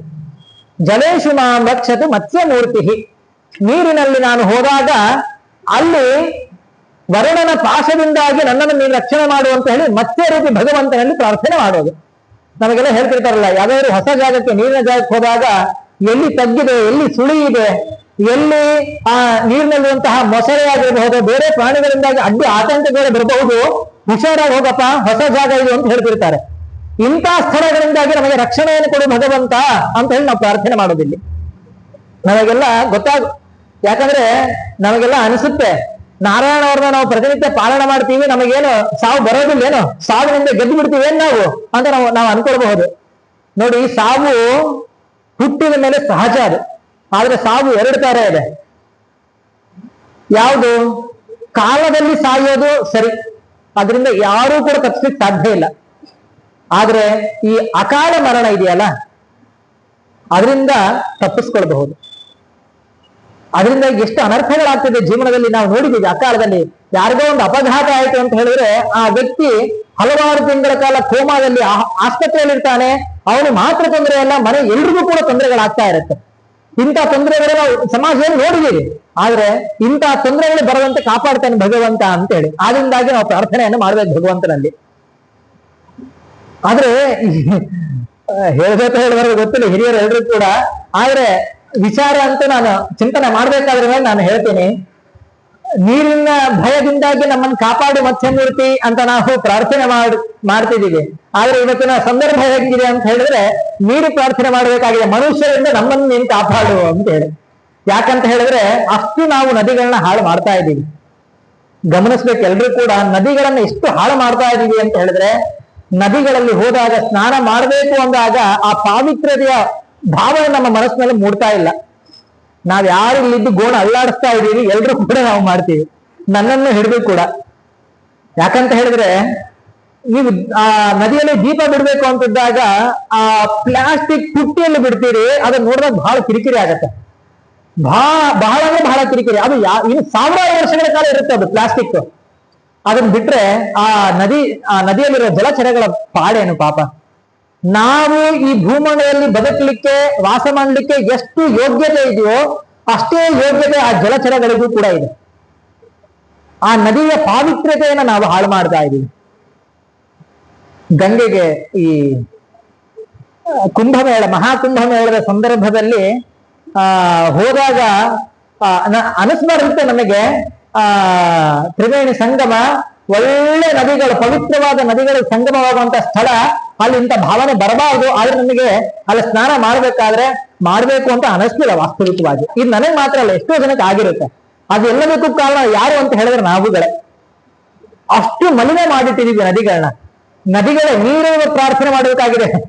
ಏನಂತ ಅಂತ ಹೇಳಿದ್ರೆ ವರ್ಣನ ಪಾಶದಿಂದ ಅಲ್ಲ, ಮನುಷ್ಯರಿಂದ ನಮ್ಮನ್ನು ರಕ್ಷಣೆ ಮಾಡಪ್ಪ ದೇವ್ರೆ ಅಂತ ಹೇಳಿ. ಯಾಕಂತ ಹೇಳಿದ್ರೆ ನೋಡಿ, ಗಂಗೆಗೆ ಹೋದಾಗ ಅಲ್ಲಿ ಮಲಮೂತ್ರಗಳನ್ನ ಮಾಡ್ತಾರೆ, ಪ್ಲಾಸ್ಟಿಕ್ ಅನ್ನ ಎಸೆದು ಬರ್ತಾರೆ, ಕಸ ಕಡ್ಡಿಗಳನ್ನ ಎಸೆದು ಬರ್ತಾರೆ. ಅದು ಗಂಗೆಗೆ ಮಾಡೋ ಅಪಮಾನ ಅಲ್ಲ, ಯಾವುದೇ ನೀರಿಗೆ ಮಾಡೋ ಅಪಮಾನ ಅಲ್ಲ. ಗಂಗೆ ಹರಿದು ಬಂದಿದ್ದು ಎಲ್ಲಿಂದ? ಆ ಭಗವಂತನ ಪಾದಸ್ಪರ್ಶವನ್ನು ಮಾಡಿ ಬಂದಿದ್ದು. ಭಗವಂತನ ಹೆಬ್ಬೆರಳಿನ ಉಗುರು ತಾಗಿ ಆ ಪರದೆ ಹರಿದು ನೀರು ಗಂಗೆ ಆಗಿ ಬಂದದ್ದು. ಅಂದ್ರೆ ನಾವು ಅವಮಾನ ಮಾಡ್ತಾ ಇರೋದು ಯಾರಿಗೆ? ಗಂಗೆಗ, ನೀರಿಗ ಅಲ್ಲ, ಹೊರತು ಆ ಭಗವಂತನಿಗೆ. ಅಂದಮೇಲೆ ಭಗವಂತ ನಮ್ಮನ್ನು ಹೇಗೆ ಅನುಗ್ರಹ ಮಾಡ್ತಾನೆ ನಾವೊಂದ್ಸರಿ ಯೋಚನೆ ಮಾಡಬೇಕಲ್ವಾ? ಇಂದಿನ ಬೆಂಗಳೂರಿನ ವೃಷಭಾವತಿ ನದಿ ಅಂತ ಹೇಳಲಿಕ್ಕೆ ಆಗೋದಿಲ್ಲ ಅದನ್ನ. ಇಲ್ಲಿ ಗಂಗಾವತಿಯಲ್ಲಿ ಕೂಡ ಒಂದಿದೆ, ಹಿರಿಯರು ಹೇಳ್ಬೇಕು ಯಾರಾದ್ರೂ ಮೊದಲು. ನದಿ ಇತ್ತ ಏನೋ ಅದು ಮೊದಲು ಗೊತ್ತಿಲ್ಲ. ನಮ್ಮ ಸಿಂಧನೂರಿಂದ ಬಸ್ ಸ್ಟ್ಯಾಂಡಿಗೆ ಹೋಗ್ಬೇಕಾದ್ರೆ ಮಧ್ಯೆಯಲ್ಲಿ ಒಂದು ದೊಡ್ಡ ಚರಂಡಿ ಹರಿಯುತ್ತೆ. ಅದು ಹಿಂದೆ ನದಿ ಇತ್ತೇನೋ, ಹಳ್ಳ ಇತ್ತೇನೋ, ಆದ್ರೆ ಇವತ್ತು ದೊಡ್ಡ ಚರಂಡಿಯಾಗಿ ಹರಿತಾ ಇದೆ. ಇದೆಲ್ಲದಕ್ಕೂ ಕೂಡ ಕಾರಣ ಯಾರು? ನಾವುಗಳೇ. ನಾವು ಹೋಗಿ ನಮ್ಮ ನೀರಿನ ರಕ್ಷಣೆ, ನೀರಿಗೆ ಹೋದಾಗ ನಮ್ಮ ರಕ್ಷಣೆ ಮಾಡುವಂತ ನಾವು ಪ್ರಾರ್ಥನೆ ಮಾಡ್ಲಿಕ್ಕೆ ನಾವು ಯೋಗ್ಯರ ಅಂತ ನಮಗೆ ಒಂದ್ಸರಿ ಸುಮ್ಮನೆ ಚಿಂತನೆ ಇದು. ಏನೋ ನಾನು ಹೇಳ್ತಾ ಇಲ್ಲ, ಅಂದ್ರೆ ಇದು ನಮ್ದಾಯ್ತು. ಮುಂದಿನ ಮಕ್ಕಳಾದ್ರೆ ಇದನ್ನು ತಿಳ್ಕೊಂಡು ಹೋಗ್ಬೇಕು ಅಂತ ಅಷ್ಟೇ. ಅದರಿಂದಾಗಿ ಹೀಗೆ ನಾವು ನೀರಿನ ಹತ್ತಿರಕ್ಕೆ ಹೋದಾಗ ಮತ್ಸ್ಯಮೂರ್ತಿಯಾದಂತಹ ಭಗವಂತನೇ ನನ್ನನ್ನು ನೀನು ಕಾಪಾಡು, ರಕ್ಷಣೆಯನ್ನು ಕೊಡು ಅಂತ ಕೇಳೋದು. ಆಮೇಲೆ ಸ್ಥಳೇಶ ಮಾಯಾವಟು ವಾಮನೋವ್ಯ ತ್ರಿವಿಕ್ರಮಖೇವತು ವಿಶ್ವರೂಪ ಅಂತ ಹೇಳಿ. ಅಷ್ಟೇ ಅಲ್ಲ, ನೆಲದಲ್ಲಿ ಭೂಮಿಯಲ್ಲಿ ನಡೆದಾಡುವಾಗ ಮಾಡಬಾರ್ದು ಕೆಲಸಗಳನ್ನ ನಾವು ಮಾಡ್ತೀವಿ. ಉದಾಹರಣೆಗೆ ನಿರ್ಮಾಲ್ಯ ಬಿದ್ದಿತ್ತು ಅಂದ್ರೆ ನಿರ್ಮಾಲ್ಯವನ್ನ ತೊಡೆದುಕೊಂಡು ಹೋಗ್ತೇವೆ. ಯಾಕಂತ ಹೇಳಿದ್ರೆ ನಿರ್ಮಾಲ್ಯ ಅಂತ ಹೇಳಿದ್ರೆ ಭಗವಂತನ ನಿರ್ಮಾಲ್ಯ ಅಂತ ಹೇಳಿದ್ರೆ ರುದ್ರದೇವರು ಕಾಯ್ತಾ ಇರ್ತಾರೆ ಬಂಗಾರದ ಹರಿವಾಣ ಹಿಡ್ಕೊಂಡು, ಭಗವಂತ ನಿರ್ಮಾಲ್ಯದಲ್ಲಿ ಹಾಕಿ ಅಂತ ಹೇಳಿ. ಅಂತ ನಿರ್ಮಾಲ್ಯವನ್ನು ನಾವು ತುಳಿದುಕೊಂಡು ಹೋಗೋದು, ಅಥವಾ ಗೋಮೂತ್ರ ಗೋಮಯಗಳನ್ನ ದಾಟಿಕೊಂಡು ತುಳಿದುಕೊಂಡು ಹೋಗೋದು, ಅಥವಾ ಕ್ರಿಮಿಕೀಟಗಳು ಯಾವುದೋ ಒಂದು ಜೀವಿಯನ್ನು ತುಳಿದುಕೊಂಡು ಹೋಗೋದು, ಇಂತಹ ಮಾಡಬಾರಂತಹ ಕೆಲಸಗಳನ್ನ ನಾವು ಮಾಡ್ತಾ ಇರ್ತೀವಿ.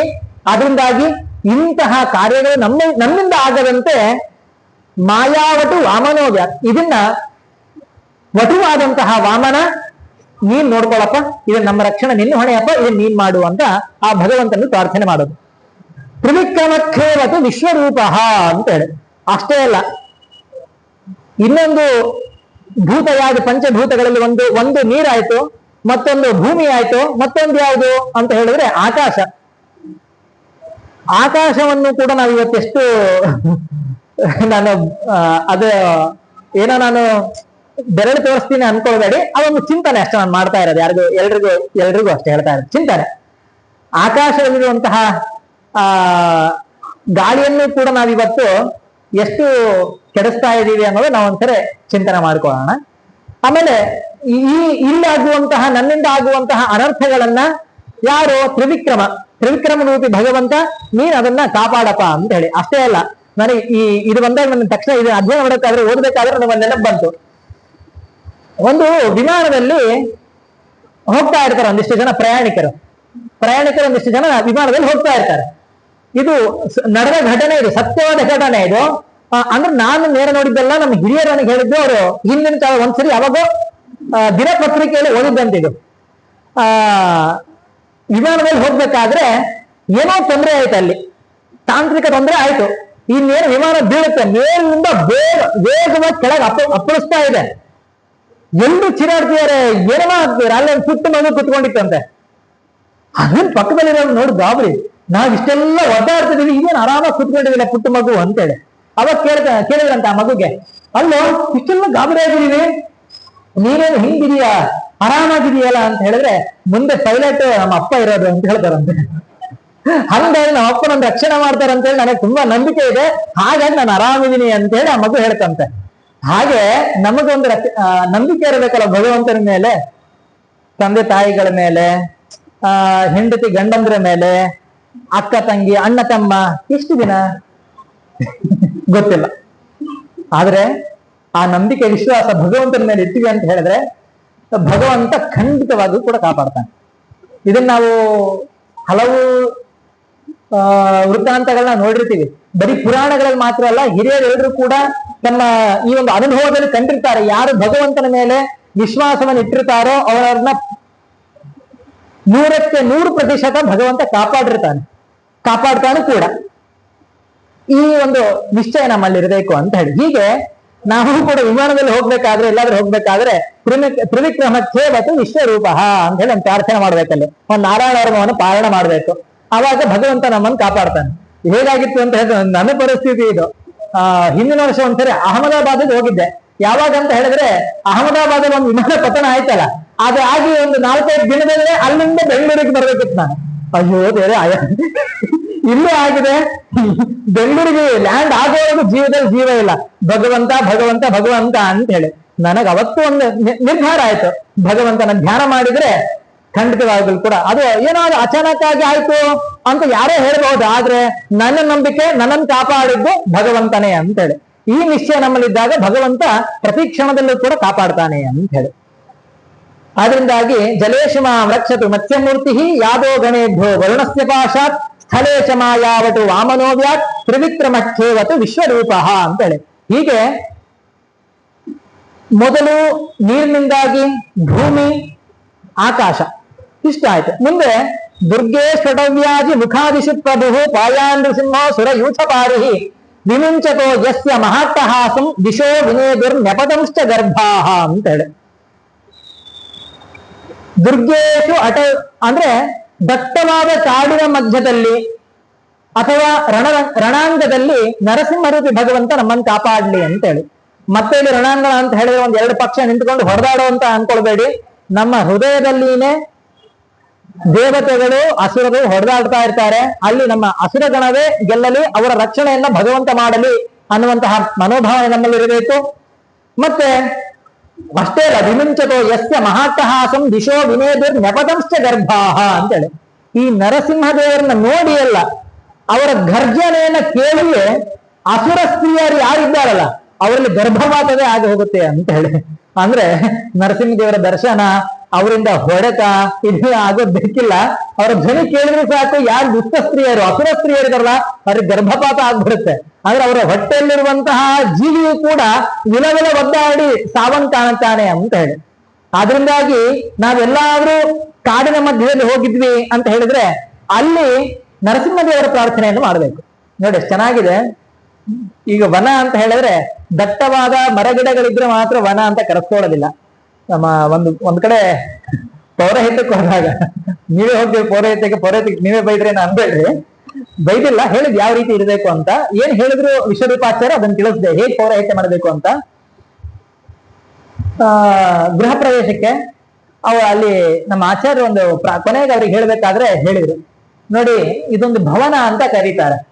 ಯಾವಾಗ ಭವನ ಅಂತ ಕರೀತಾರೆ ಅಂತ ಹೇಳಿದ್ರೆ ಇಲ್ಲಿ ಭಗವಂತನ ಆರಾಧನೆ ನಿತ್ಯ ಆಗ್ತಾ ಇತ್ತು ಅಂತ ಹೇಳಿದ್ರೆ ಭವನ, ಆಗದೇ ಇದ್ರೆ ಇದು ಬರೀ ವನ ಅಂತ ಹೇಳಿ. ಈ ಜಾಗೃತ ನಮ್ಮಲ್ಲಿರ್ಬೇಕು. ನಮ್ಮ ಮನೆ ಭವನ ಆಗಿದೆಯೇನೋ ವನ ಆಗಿದೆನೋ ಅನ್ನೋ ಯೋಚನೆ ನಮಗಿರ್ಬೇಕು. ಆಗ ಒಂದ್ವೇಳೆ ಏನಾದ್ರು ನಾನು ಹೇಳೋದು ವನ ಆಗಿತ್ತು ಅಂತ ಹೇಳಿದ್ರೆ ನರಸಿಂಹದೇವರು ಪ್ರಾರ್ಥನೆ ಮಾಡಬೇಕು, ನಾರಾಯಣ ವರ್ಣವನ್ನ ಪ್ರತಿನಿತ್ಯ ಪಾರಾಯಣ ಮಾಡಬೇಕು. ಆಗ ಭಗವಂತ ನಮ್ಮ ವನವನ್ನ ಭವನ ಮಾಡ್ಲಿಕ್ಕೆ ಸಾಧ್ಯತೆ ಇದೆ. ಸಾಧ್ಯತೆ ಅಲ್ಲ, ನಿಶ್ಚಯವಾಗಿ ಮಾಡ್ತಾನೆ ಅಂತೇಳಿ.